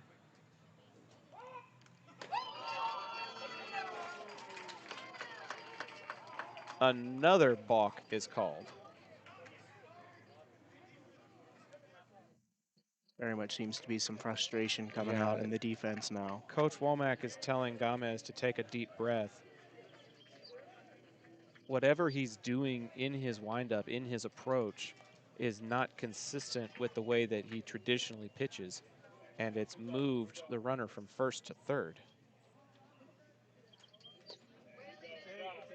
Ball 1 on the first official pitch now to Zach Shepler after 2 consecutive balks. You can see Shepler almost taunting him out on base. Ball 2 as Axel throws down to Abe. Bazan is back in time, and it's 2-0 at the plate to the pitcher. Gamez delivers ball 3 too low to Shepler. This is almost looking like a reverse of last Friday for Arlington. Nothing that you ever want to see. 3-0. 4-pitch walk. This is gearing up to be one of the longest half innings. I've been gearing up to do our 4th inning stretch reader, and we haven't gotten to that fourth inning stretch. Schepler has had 2 at-bats in this frame. Number 16, Julian And on base in both. Julian Guerrero drew a walk earlier in this inning. And he's got runners on the corners this time around with 2 outs. Look to see any sort of thrown out from Arlington at this point. They just need to get to the dugout. They just need to get to the dugout. Coach Womack is going to call time. I think he can see the physical demeanor. And Gamez is going to be pulled. Gamez just didn't have it in this outing. And this will be the second Pipe and Peak pitching change to take place. And we'll be back with that new pitcher after this. Why, hello there, ladies and gentlemen. If you want to hear Zach talk about things beyond the realm of sports, catch him with me, Ben Hart, on the Intergalactic Peace Coalition podcast. For nearly a decade, we've been geeking out on IPC about our favorite nerdy things. We have a back catalog of over 350 episodes diving into sci-fi and fantasy stories like no one else. Find the Intergalactic Peace Coalition at ipcpodcast.podbean.com or download via your favorite podcast app. PDA Advocacy Group would like to remind you that autism is a wide spectrum of neurological differences and it's on the rise, now affecting 1 in 36 Americans and more cases found in males. Those with autism have trouble with social interactions, communication, and can engage in repetitive or self-harming behaviors. While the causes of autism are still being researched, we can begin to learn more by visiting nationalautismassociation.org. Pitching changes presented by Pipe and Peak, serving the Arlington area for over a decade. Arrange a free quote by calling 817-807-7069. Taking the mound for the Colts, number 7, Caleb Steele. Steele now pitching for Arlington. Alex, it's just one of those innings that seem to be going on and on forever. Hopefully Steele can be the young man that finally gets Arlington out of this disastrous fourth. Steele just needs nerves that are just as strong as his last name. As Arlington has looked visibly shaken out on the field tonight after that really strong hit from the resident quarterback. Yeah, Brooks with the double that broke the game open, taking it from 2-1 to 5-1. And then an extra single by Bazan, plating Brooks himself. And that is the margin that you see here as they have batted around and then some this inning. Guerrero drew a walk his last time up. And he'll be facing the southpaw. First pitch, base hit to left field. Bazan comes in to score as Guerrero collects the RBI to left. Not even quite an attempt from outfield at this point to get it into one of the bases. There's not much point. Yeah, not much point. Runners at first and second now for Mountcastle, who reached on a fielder's choice. And the score now finds itself ballooning up to 7-1.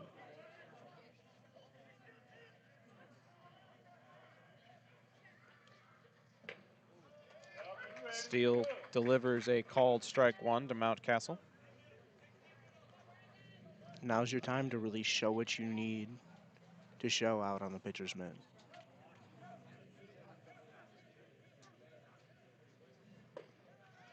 Too low on that delivery from Steele. The strength, the resolve, the mental that you need to keep on going and keep on playing your hardest in a situation like getting 7 runs in 1 inning is really what you need to show to push yourself to that college level. Called strike 2, clipping the outside corner. 1 ball and 2 strikes. The Colts are a strike away from getting out of the inning.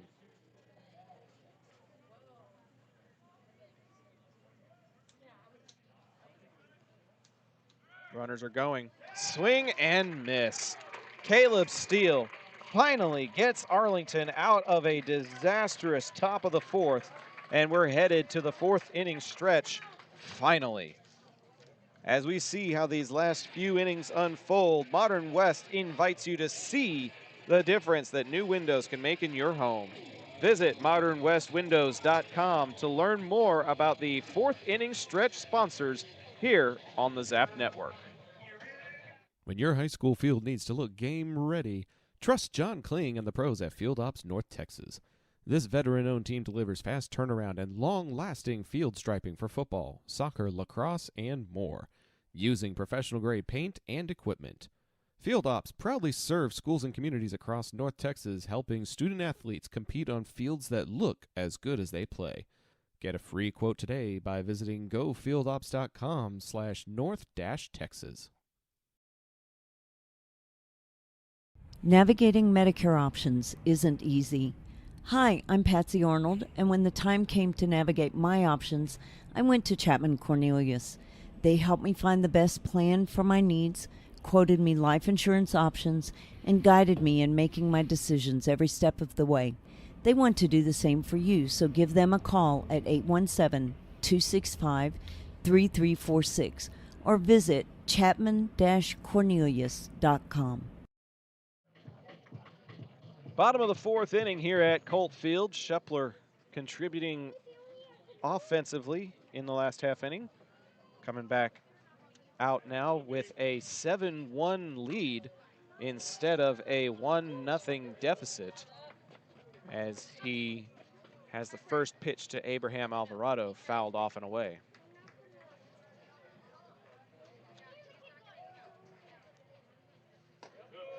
Off speed, drops in, and it's very quickly 0-2.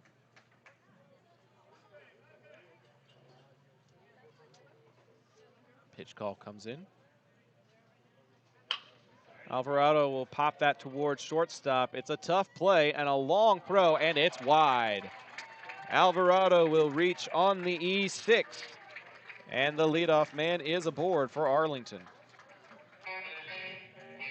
Ramirez was able to charge towards it and corral it, but his throw over to Maggart was too high for the first baseman. And now AB is aboard for Colin Murphy. In these large leads, the mentality that it gives you in a slow game like baseball can often lead to kind of trapping you into the mentality that you've already won. And that's not always the case, as we saw in that last inning. You could get 7 in an inning. So we'll see. Number 1 issued there. See if that affects the mental game. Arlington has not shown capability to score runs in bunches, and that is exactly what they need to do in this ball game. They need to plate at least a couple every next couple of innings. I think it's far more likely to just get the momentum just started in the 1 inning and hope for the best, getting more on. Needs to be contributions up and down the lineup. You can't depend on just 2 or 3 players. Of course not. The 1-2, high and tight, fastball inside, it's 2-2. Murphy drew a base on balls his last time up, which felt like forever ago at this point. The 2-2. Check swing, and they say he went around. That is strike 3 and out number 1. 4th K of the evening for Shepler.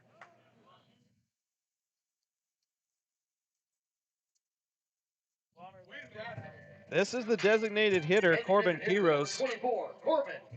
We'll see what the designated hitter is able to do as a hitter. This being your one job, you really got to get that ball out there. First pitch to Quiros is a called strike 1. Alvarado taking a modest lead off of first base, being covered there by Maggart.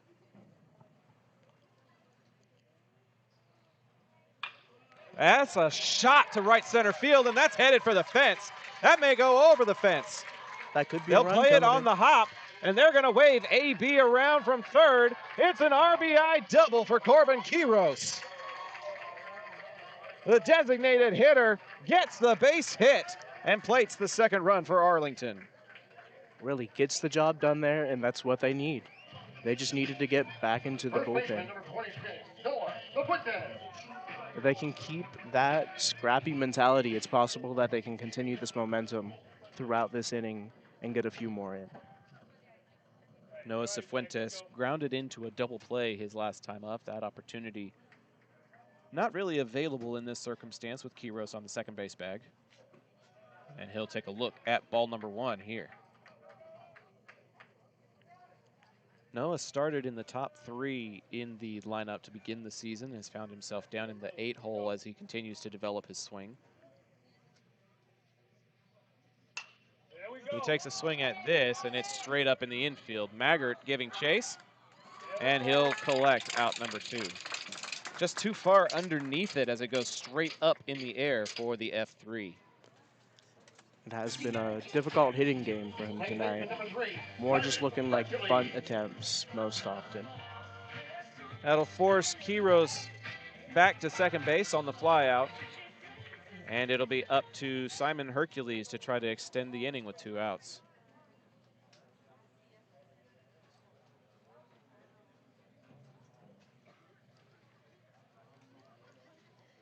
This will be some discussion between the pitcher and catcher. Just making sure that they're on the same page. 3-2 your score across town. Bowie is holding on to a 1-run advantage against the Sam Houston Texans. Pops and Jot on the call for that one. Hoping that the situation doesn't develop like it has here in Arlington. Scheffler's first pitch to Hercules is too low for ball 1. I feel like we've seen that one get called a strike at other intervals in the ball game, but we'll take the call when it goes in our favor. It's 1-0.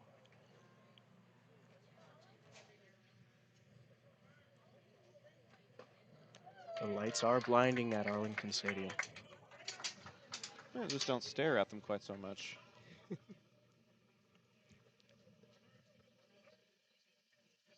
1-1 to Hercules. Curveball drops in for a called strike 2. 1-2 to the senior second baseman. Here's your time to swing, young man. Got to defend the plate, especially with a man in scoring position. He does swing at that. That is strike 3, but he's going to try and make his way over to first base, and he is safe on the drop third strike. It got away from the catcher Guerrero, went all the way to Arlington's dugout. Hercules took off and run. Quiros ran off for third. You know, and we're to the top of the order. Zach, I love being right. That momentum is seeming to carry over for Arlington so far. And hopefully I can continue to prove those calls right. That's scrappy nature. Let's see how scrappy Danny Bustamante can be here with runners on the corners and 2 outs. First pitch to him is a slider, too low for ball 1. As I said last Friday, you never want to call a game done till it's done. It ain't over till it's over. Quiros at third, Hercules at first, being covered there by Maggart. A 1-0 to Bustamante at the top of the order. He's going to loft this one towards center field. Brooks is camping underneath it, and he'll make the catch for out number 3, and that will end the inning. Colts get runners on the corners and get 1 run across, but that is all they will get as we head to the 5th inning. It's a 5-run South advantage here on the Zap Network, presented by John Wade Roofing. We'll be right back. Modern West Windows and Doors is a partner of the Zap Network. They're also partnered with trusted industry leaders like Lowen, Weather Shield, and Simpas to guarantee quality product and installation. Whether you're searching for new concepts for your entryway, living room, dining room, bedroom, or even a workshop, Modern West has the solutions you're looking for. Visit the showroom at 1211 6th Avenue in Fort Worth or visit modernwestwindows.com. Whenever a plumbing problem hits your home, experience matters. Pipe and Peak is a family-owned residential plumbing company with 16 years of experience that you can trust. They handle everything from yard leaks and slab leaks to tunnel work, and they're specialists in replacing old cast iron pipe. No job is too big or too small, and their pricing stays competitive. If you're seeing signs of aging pipes, now's the time to act. Send an email to Caleb Renfro to see how Pipe and Peak can help your home. To the top of the 5th inning we go here on the Zap Network. It used to be a 1-0 Arlington advantage, and then South exploded for 7 runs. Arlington was able to get one of them back in the bottom half of the frame. But as we head into innings 5, 6, and 7, the Colts have a little bit of work to do. Caleb Steele is back out for another inning of work after coming in relief of Gomez, who came in relief of Buechele. Third pitcher of the evening for Arlington, as Maggart will be leading things off for South Grand Prairie. And so far tonight, been the safest pair of hands for Arlington. Just on the pitcher's mound. First pitch tails away too far wide for ball number 1.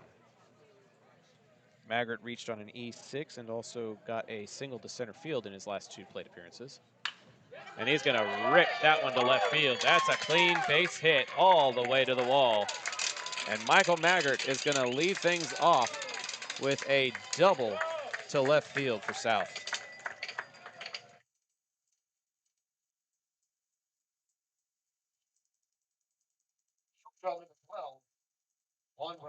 Just a clean base hit. Nothing you can do about that. Nope. Very strong, almost line driven. Shortstop Juan Ramirez now has the leadoff man in scoring position. With the score being what it is, I don't think you have any reason to try a bunt, but he does anyways. And he'll pull back as he looks at ball number 1.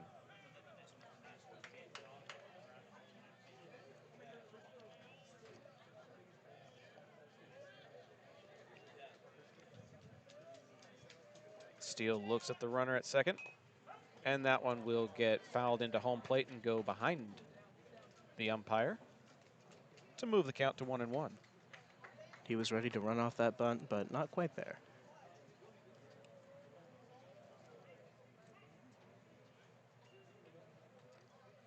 Cifuentes creeping up the first baseline there.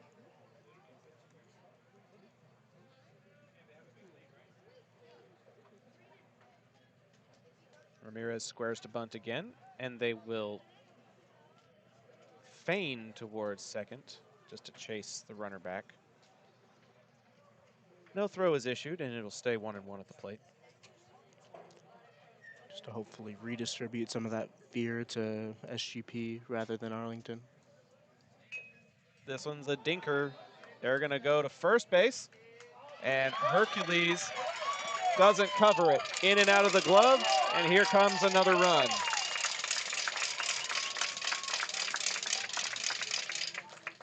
And that's just the mental crumble of such strong momentum from SGP. Fielding might be a throwing error. I'm inclined to say that the throw pulled Hercules off of the bag. We'll have to give an E1 to the pitcher on that. Steele threw it wide. Bunt is squared up for, and they say he went around. That is strike 1. Another run is plated, and it's 8-2 in favor of South. Very scary scoreline for any Arlington fan to see. One will go foul, and now the third baseman, Carson Vasquez, will have to defend the plate. He's 0 for 2 on the evening with a fly out and a strikeout. And just seeing the confidence to just fully have everyone going for bunts really just puts the mental image of the hole that we've kind of dug. They're going to send the runner on that wild pitch, and he'll get in easily. 1 ball and 2 strikes with a man in scoring position now. Still nobody out for South. It's Vasquez now with a 1-2 count.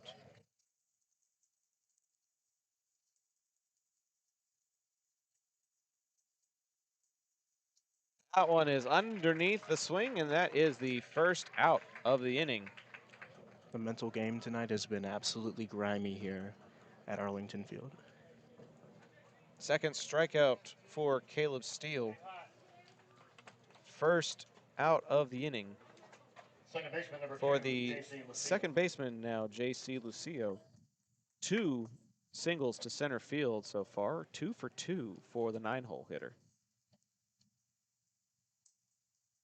We're going to throw down to second base. Chase the runner back. That's Looks to be Ramirez. safe. Yeah, Ramirez is back in plenty of time, but they don't want him to get too far off of the bag there. He does seem to want to lead out.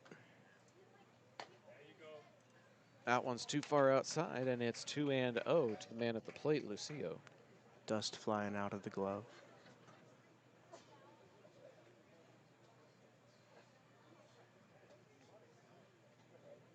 The 2-0.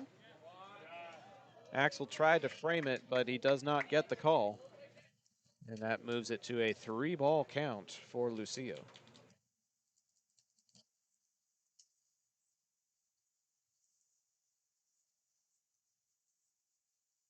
Next pitch, bunt is squared up for, but he'll pull back as he takes a look at ball number 4. 2 on and 1 out now for the top of the order. Number 10, Dalen Brooks. And for that long time they were up. Now we're looking closer to a reverse sweep in the favor of almost a mercy rule. Well, we'll hope not, but the young man who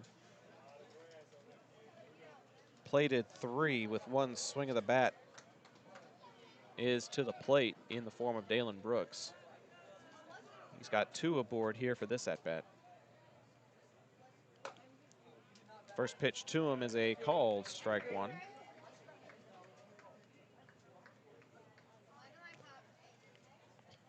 Two-bagger to left field, all 3 teammates coming in to score, and then scored a run himself the last time he was at bat. Oh, cannot get the call there. Very similar placement to the first pitch, but must have been just a little bit low or just a bit outside. And the count moves to 1-1. Axel very ready to throw back to first base to try to get one of these base players off. Speaking of off, that one gets fouled off, out of play. And hopefully it doesn't fly off into my car window. Yeah, you have to be really strategic about where you park because the parking lot is very, very close to the ball field here at Arlington High. 1-2 now from Steele. And again, it's going to get fouled off. This one will probably bounce off of the actual high school building. Look to be right on top. Might stay up there even. I wonder how many balls are actually on the roof at Arlington High School. Must be a fun thing to be finding them fall off every once in a while after a rainstorm. I bet they send players up there. I'd hate to be the janitor that has to go look for those. You think they send them up? I have no idea. 1-2 again. Outside, it's 2-2. I have a feeling it would be like a freshman orientation type of thing. Hey, welcome to the team. Go get all the foul balls that are on top of the building. Freshman hazing. A little bit. 2 balls and 2 strikes here to Dalen Brooks. 2 men on. Count runs full as Steele delivers it too high. Really would like to see another strikeout here from Steele. It would be a big momentum boost and kind of help the defense as well, not feel so much pressure to get all the outs themselves. Payoff pitch. That's either going to hit him or result in ball 4. Either way, It's the opposite of a strikeout. Number 28, Anthony At Bazan. minimum, better than 3 runs in. There was an available base, and now the force out is at home. But I think Coach Womack Did not like that at all. didn't really like what Steele did there and may end up taking the baseball from him. Possibly will. seeing a 4th pitcher of the night. A for 4th Arlington. pitcher incoming for Arlington. Pitching change presented by Pipe and Peak when we come back.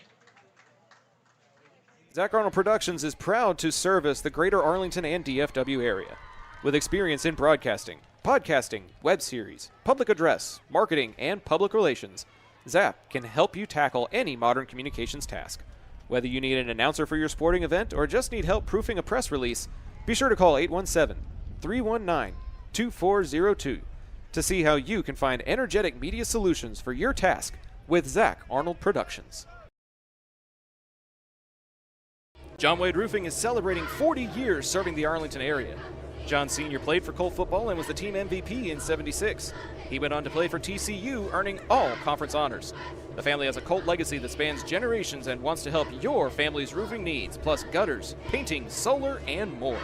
For more information, go to johnwaderoofing.com. Now pitching number 20. Pitching Abraham change Alvarado. presented by Pipe and Peak, Abraham serving Alvarado the now Arlington pitching area for for the over a decade. You can arrange a free quote by calling 817-807-7069. New pitcher for Arlington is number 20, Abraham Alvarado. AB coming over from third base for Arlington. Colin Murphy appears to be coming in from right field to play the hot corner, which means we'll have a new right fielder for Arlington. That looks like Jacob Frias out there in right field.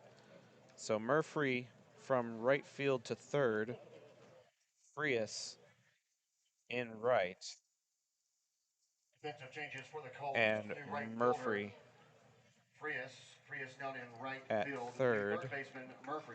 Murphy now at That'll third. be the 3rd pitching change of the night, only within Arlington. None on the side Yeah, of SGP. Shepler has gone the distance so far. AB was a starting pitcher in district for Arlington a season ago, so he has experience on the mound. He has experience against this SGP team as he delivers ball 1 low and away here in the top of the 5th inning.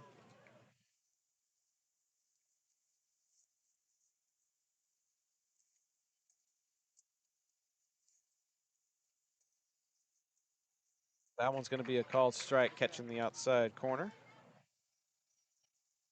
Brooks reached on what I believe was an HBP, so this is the left fielder, Anthony Bazan, got a single to right field his last time up. 1 ball, 1 strike, 1 out. Bases full of SGP Warriors.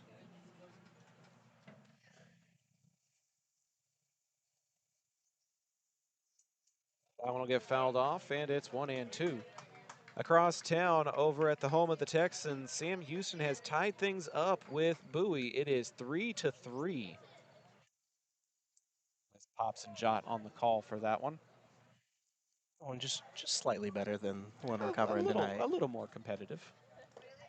As ball 2 gets issued there. But, you know, aside from that one bad inning, it has been relatively competitive. It has. But one inning, I think, is the important thing to note.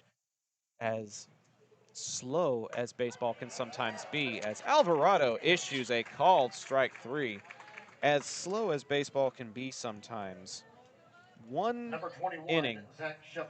can make all of the difference. Just the change in momentum and the change in pace that it brings with. Yep. So there's 2 away now for Shepler after AB comes in and gets the called strike 3 of Bazan.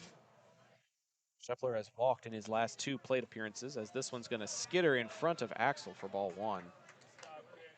It's a good stop and a good dig to keep the runner at third base.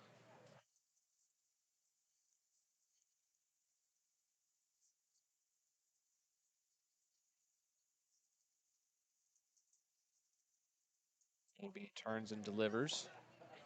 slider results in ball 2. Nowhere to put him. Cousin delivering to cousin as AB pitching to Axel. They did that a lot growing up. I'm sure they did. Just playing catch with each other on the high school diamond now.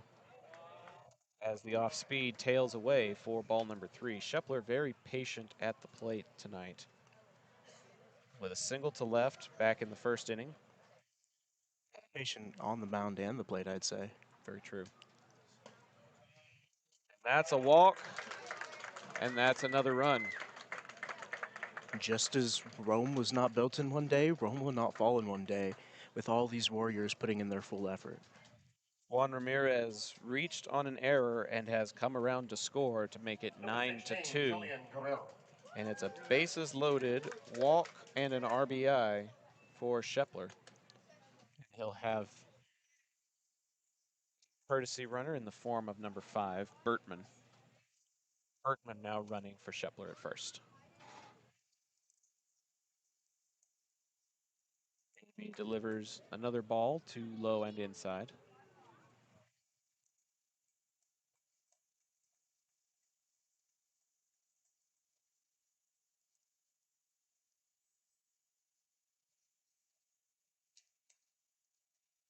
Can't get the call there either. Pop of the glove does not mean much if it's not in the strike zone. Not at all. 2-0.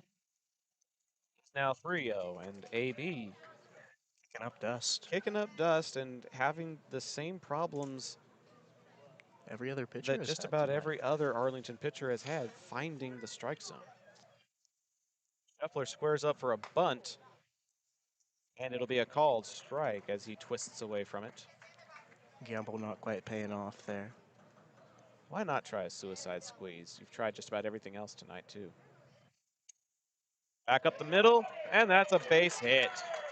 It'll go into center field, and 2 more runs will come in to score. Arlington just playing catch in the outfield now. As that ball wasn't even thrown in, it was thrown back out to center field. Number 27, Brandon Mountcastle. That's a single to center field. And 2 more RBI for Guerrero. He's got 3 on the night. As the score runs to 11-2. Looking at almost a mercy rule.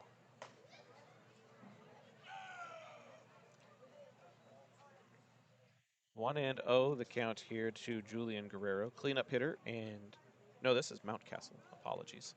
Guerrero was the one who just got that single. With so many batters playing for SGP tonight, it is kind of hard to keep up. It can be. 1-1 the count to him here. Swing and a miss. That's strike 2.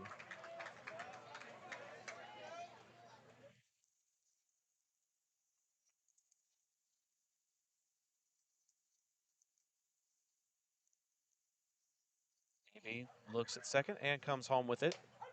And he'll catch the outside corner for a called strike 3.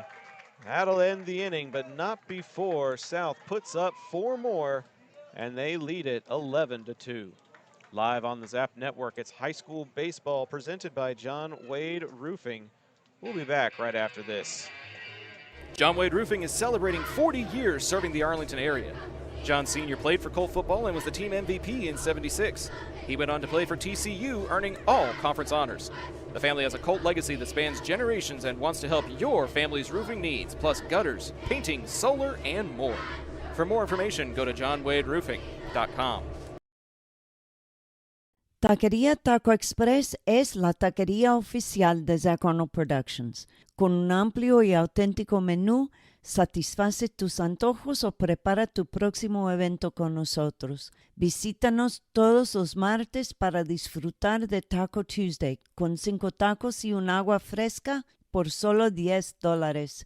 Para encontrar sucursales cercanas o hacer pedidos en línea, visita taqueriatacoexpress.com.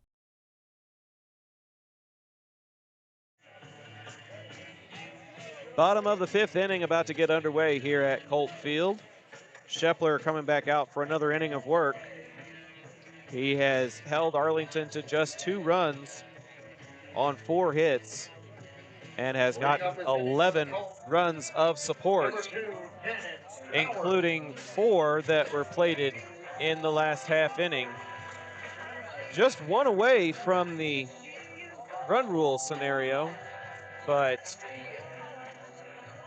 we're going to play on for the time being as Gannon Howard digs into the batter's box to lead off the bottom of the 5th.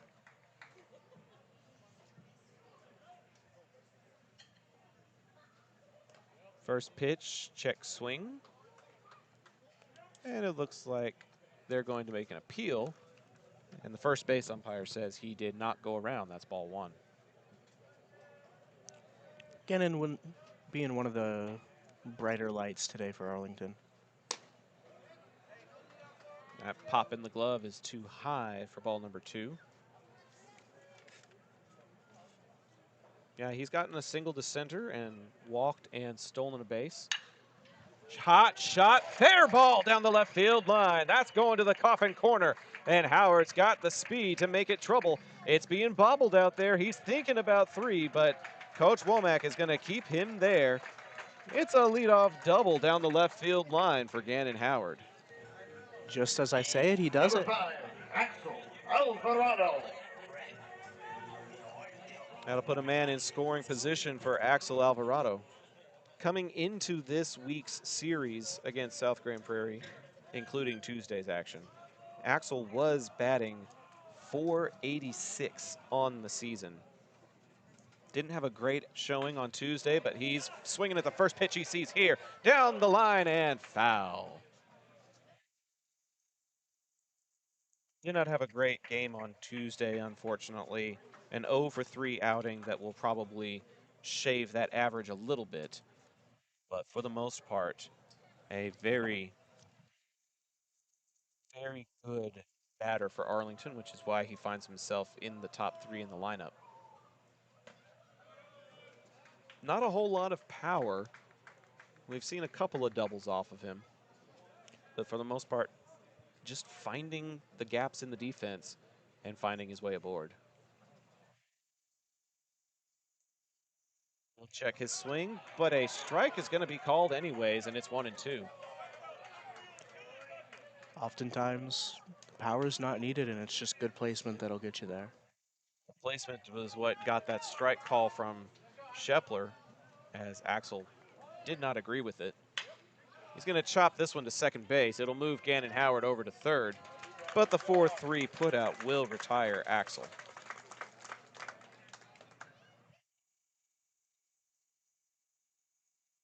That's 1 out. And Howard now 90 feet away for Payne Cornell. He's got an RBI, but he's technically 0 for 2 on the evening. Looking for at least 1 run would be nice. It would. Shepler dropping that curveball into the strike zone for a called strike 1. 3-11 would look a lot nicer than 2-11. The 0-1. Same pitch, same result, strike 2.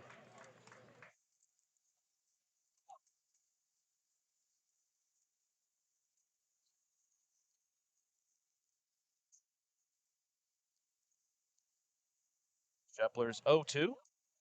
He tried it. He tried to go for 3 straight curveballs. That one dips too far away, and it's a ball and 2 strikes.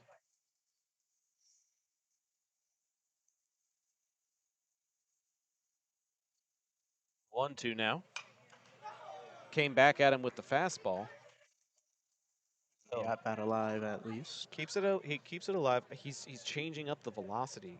3 straight breaking balls and then tries to come at him with a fastball. Cornell doing everything he can just to saw that one off and live to fight another pitch. They're going to the bottom of the 7th inning over at Sam Houston, tied at 3. The Texans have a chance to walk it off here. Swing and a miss from Cornell, and it's 2 away. Shepler collects his 5th strikeout of the evening. Started a bit slow, but has continued to battle. Number 20, Abraham Alvarado. And Shepler really has just been a very safe pair of hands tonight for SGP.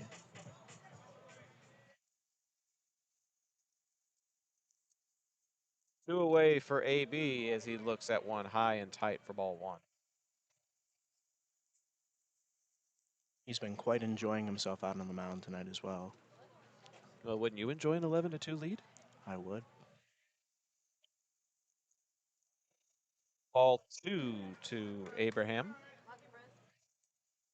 Trying to bring in Gannon Howard from third.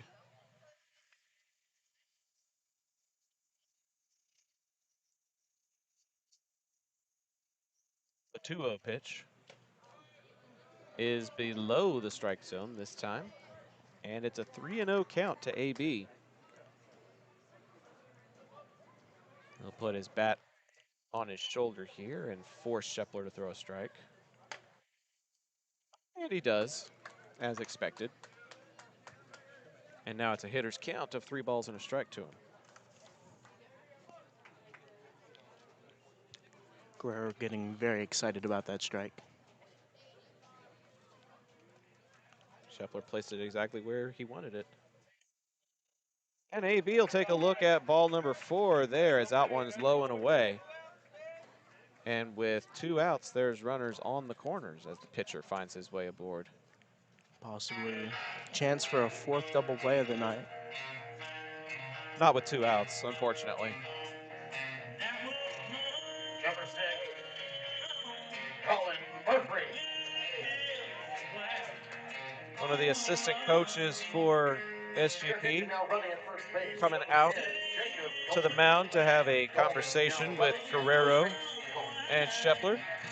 The head coach of the Warriors is Paul Yelda. He's assisted by Zach Kuntz, Robert Mendez, and Mike Hughes. Very brief conversation, just urging him to collect that final out.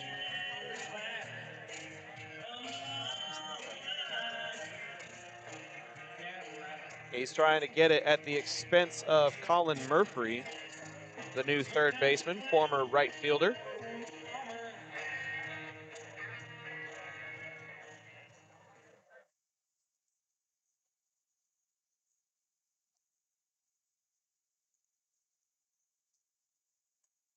First pitch to Murphy is going to be a called strike 1.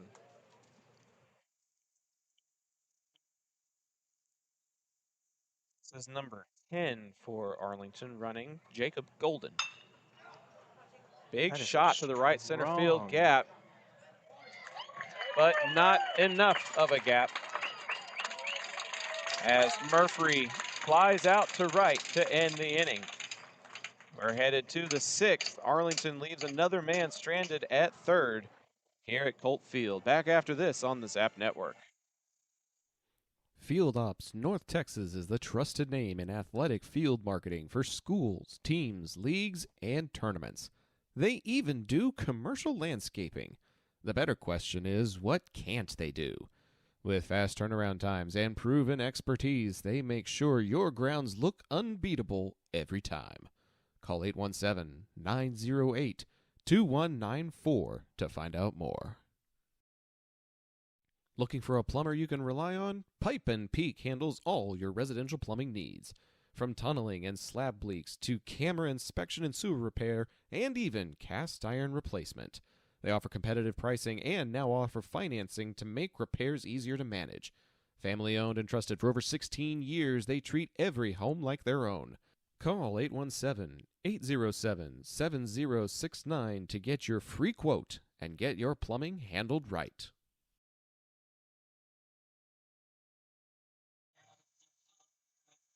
Welcome to the top of the 6th inning here at Colt Field. Alongside Alex Corson, I'm Zach Arnold, bringing you this District 8-6A ball game. Arlington took game 1 at South Grand Prairie on Tuesday by a final of 2-1, but Arlington's pitching has had its struggles tonight. giving up 11 runs over the span of 2 innings, and find themselves at an 11-2 deficit to begin this 6th inning. It's almost looking like I'm kind of a jinx for the teams I come out to announce for. No, not at all. Glad to have you along.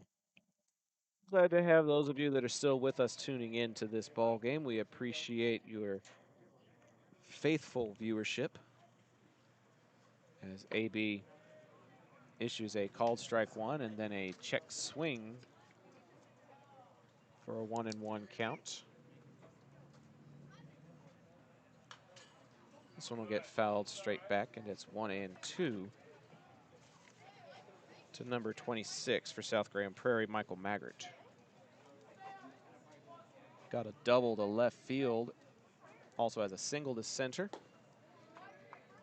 and reaches on an E6. So he has reached safely in all 3 plate appearances tonight.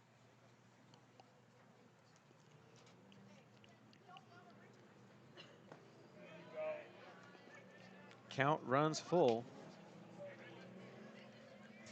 And it looks like the game has gone final over in East Arlington. Sam Houston gets the walk-off win, 4-3. That one will get fouled out of play.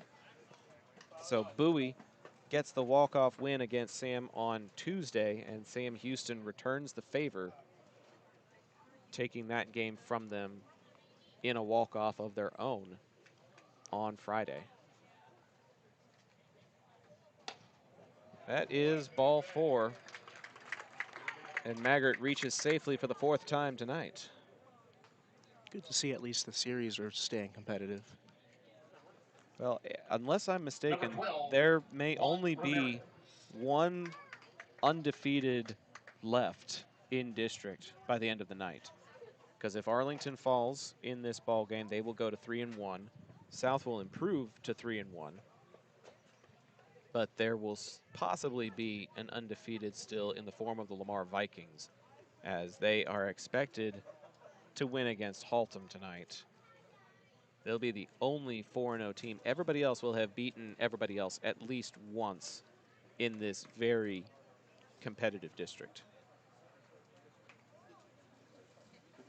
This is Ramirez squaring up to bunt, and he'll foul it up in the air and into the grandstands, making the Arlington faithful wake up a little bit there.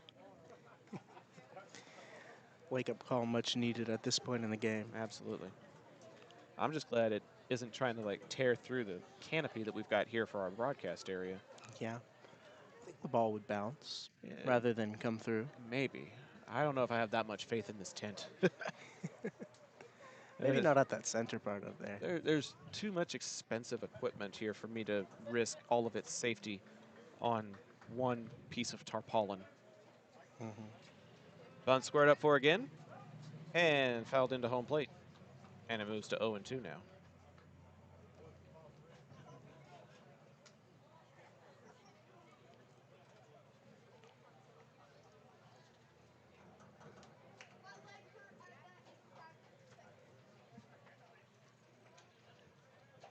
No balls and 2 strikes to Ramirez. He's going to try the bunt again, and it's successful. And the only play is to first base. The new third baseman, Murphy, gets it to Cifuentes to retire Ramirez. But it's going to be a 5-3 sac BU to put the runner in scoring position.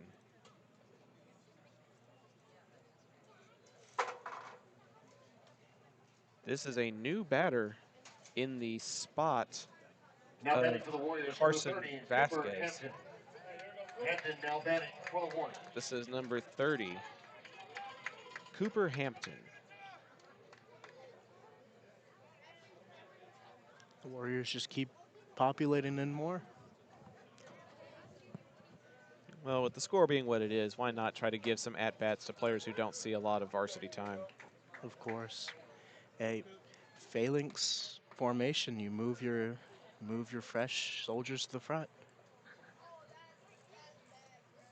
As the Warriors bring in a new batter.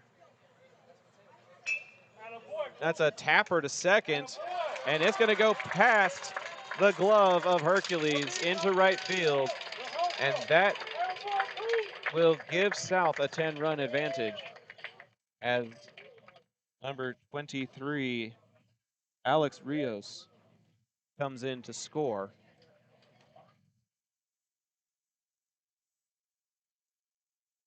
And it is 12-2 on the RBI single. And another defensive mistake out on the field. Just well, barely slipped by. Hercules was a little bit out of position, I will grant. But it was also not directly to him like that one is to Bustamante. 6, 4, 3, they get the double play. The third double play turned in the ball game. And the inning is over, but not before South plates their 12th run and gives them a 10-run advantage. We're to the middle of the 6th. Arlington needs a run to keep this game going. We'll see if they can do it next on the Zap Network. Looking for the most unique gift for your student or athlete? Local Legends Figures has you covered. The custom 6-inch figures are designed with you and your legend in mind. They even immortalize yours truly with a custom, never-before-used model to create a Zach the Voice figure for my 30th birthday. Huge thanks to our friends at Local Legends Figures. See pricing and place orders at locallegendsfigures.com. Pools in Texas need servicing all year long. At Rami Pools, LLC, we provide quality pool services such as cleaning, maintenance, and repairs. So call 469-951-0107 for a free estimate and ask for Roberto. Rami Pools, LLC. We're going to make you fall in love with your pool again. Hablamos español. Hey, this is John Wade Jr., Colt Football 97, class of 98. And the next time you have a roofing issue, be sure and call Arlington's favorite roofer, John Wade Roofing. Look us up on the internet at johnwaderoofing.com.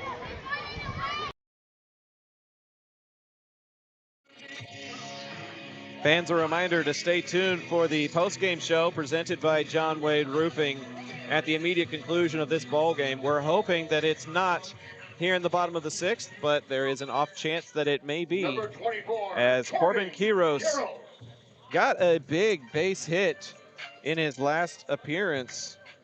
A double to the right center field gap that scored an RBI, and he'll chop this one up the third baseline. It's a slow roller. It's a tough throw, and it's an infield single for Corbin Quiros. First pitch swinging, and he legs it out to get aboard here in the bottom of the 6th. That's just an infield single. Good piece of hitting, good piece of running. Now batting for the Colts, number 12, Adam Tayara.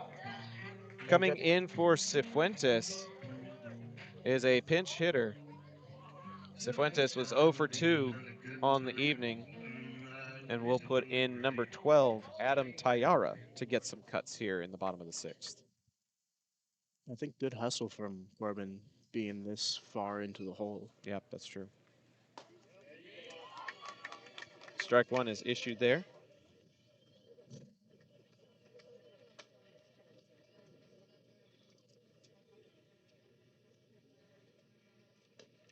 And that one is low and away for ball one to Tayara.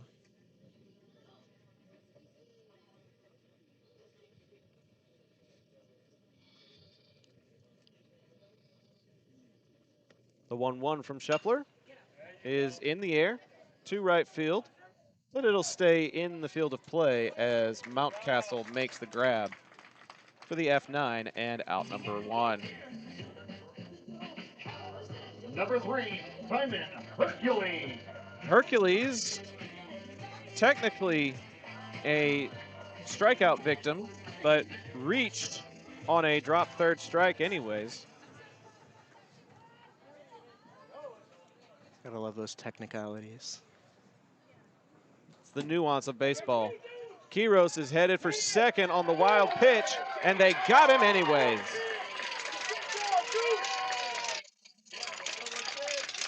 That is the essence of these short backstops that I mentioned earlier in the ball game.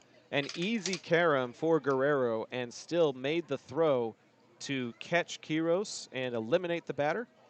And it's a 1-0 count to Hercules as he saws that one off the end of the bat. 1 ball, 1 strike. The Colts are 1 out away from this ball game being over. Taking out some of that frustration on the ball. Not as much punishment as you would like to see from the mistakes that have been coming out pretty consistently from some of the catchers tonight. Ball 2, a little bit too low there. Count moves to 2-1.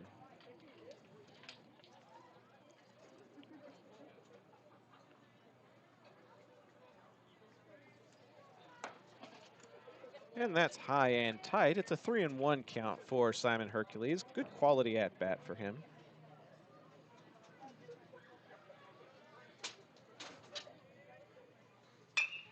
And he'll foul that one off of the building. Off of the gutter. I heard the metal smack. And the count is full, 3-2. Potential final pitch of the ball game for Arlington. Schepler's payoff. That's too high. It's ball 4. And Hercules will take first base on the free pass. Top of the order for Danny Bustamante. Number 4, Danny Bustamante. Unfortunately, 0 for 3 on the evening.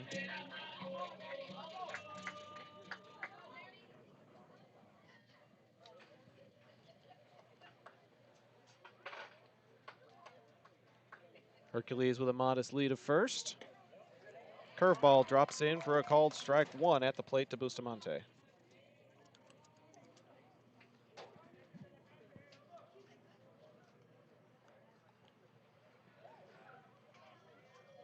The 0-1. Bounces away for ball 1.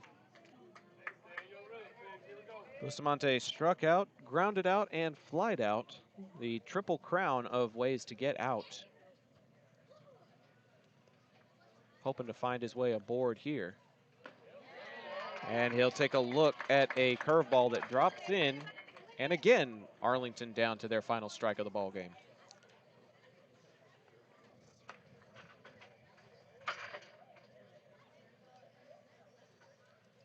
Schepler delivers. Fastball too far inside. The South Faithful thought that was ball game, and instead it's 2 balls, 2 strikes, 2 outs to Busta. Schepler almost looking like an Alexander out there with the great way he's pitching. Count runs full.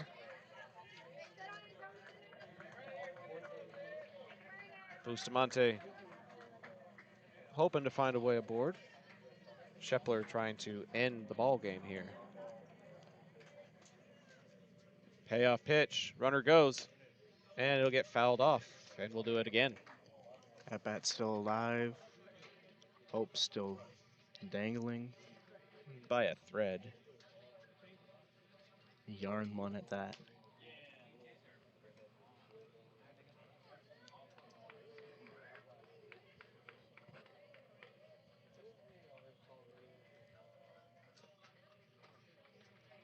Another payoff pitch from Schepler. And that's ball 4. Bustamante draws the walk. And he reaches base for the first time tonight. Very uncharacteristic of him.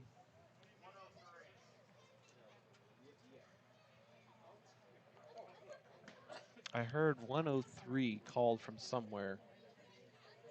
Zach Schepler has been pitching the entire game and is over 100 pitches now, I believe. He may be required to be substituted for if he cannot get Gannon Howard out in this at-bat. Quite possibly. Time is called by the pitching coach for South Grand Prairie. He wants to finish the game, but according to rules, he may not be permitted to.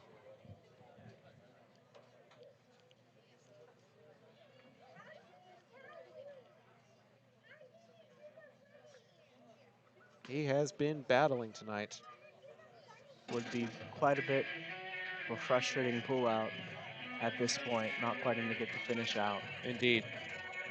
He's got 6 strikeouts in 6 2/3 innings of work, only given up 6 hits that have resulted in just 2 runs. And then at the plate, he's been a contributing factor as well, with a single to left and 3 walks. The most recent one, a bases loaded walk that resulted in an RBI. 2 on and 2 out for Gannon Howard, who has a single and a double and a walk and a stolen base. If he can plate Hercules from second, the game will play into the 7th. First pitch to him is a called strike 1 on the inside corner. Gannon is not the one you want to be seeing up at bat at the point that you have 1 round of pitching left. He's going to sharply send that one foul, and it's 0-2. Very, very similar to that left field line hot shot that he had his last time up, but that one trickles just a little bit too far foul. And it's 0-2. Scheffler looking to end the game right here.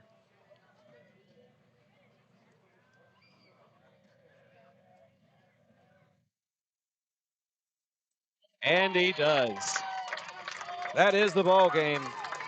Howard is retired on strikes.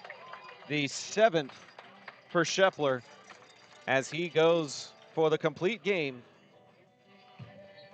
in 6 strong. That will give South the win by a final of 12-2 here at Colt Field. We'll go straight into the post-game show since we have to do a little bit of cleanup here. Alex, you've got a game for Bowie under your belt last week, and then you've got a game for Arlington under your belt this week. What are your thoughts? I'm starting to think I'm a little bit of a defensive curse here. Just a tiny bit on these lineups.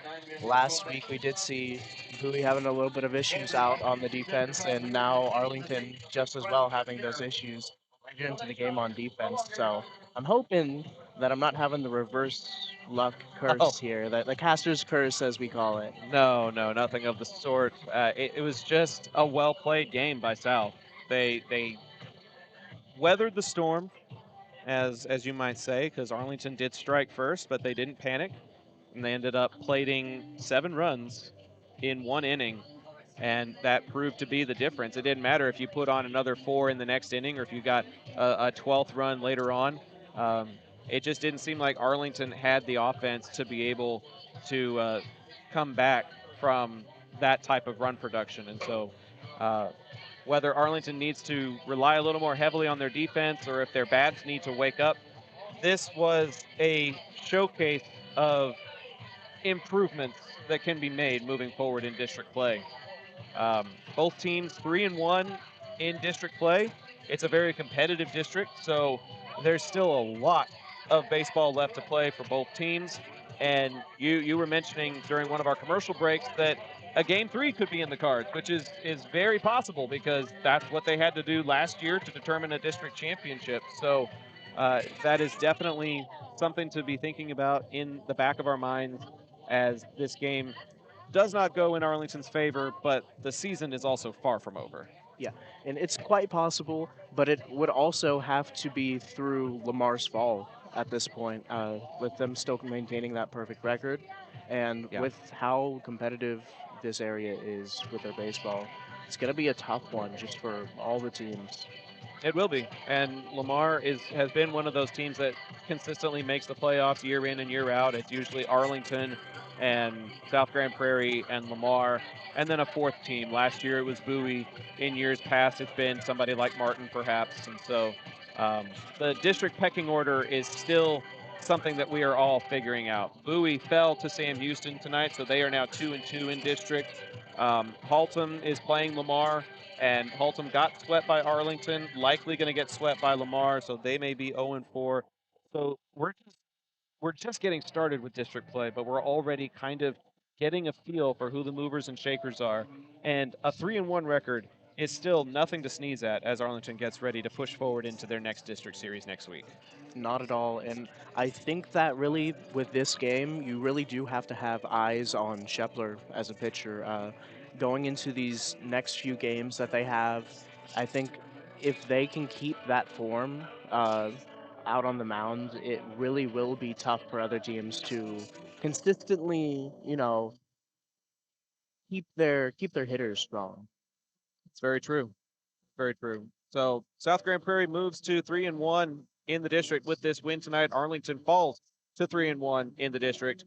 The Colts play against the Sam Houston Texans next week and will be on the call for that series as well. The following week, it'll be a Tuesday-Thursday slate because of Easter weekend, and it'll be Arlington versus Bowie on March 31st and April 2nd, the two teams that we cover. So we'll have a very immersive broadcast for that a couple of weeks from now.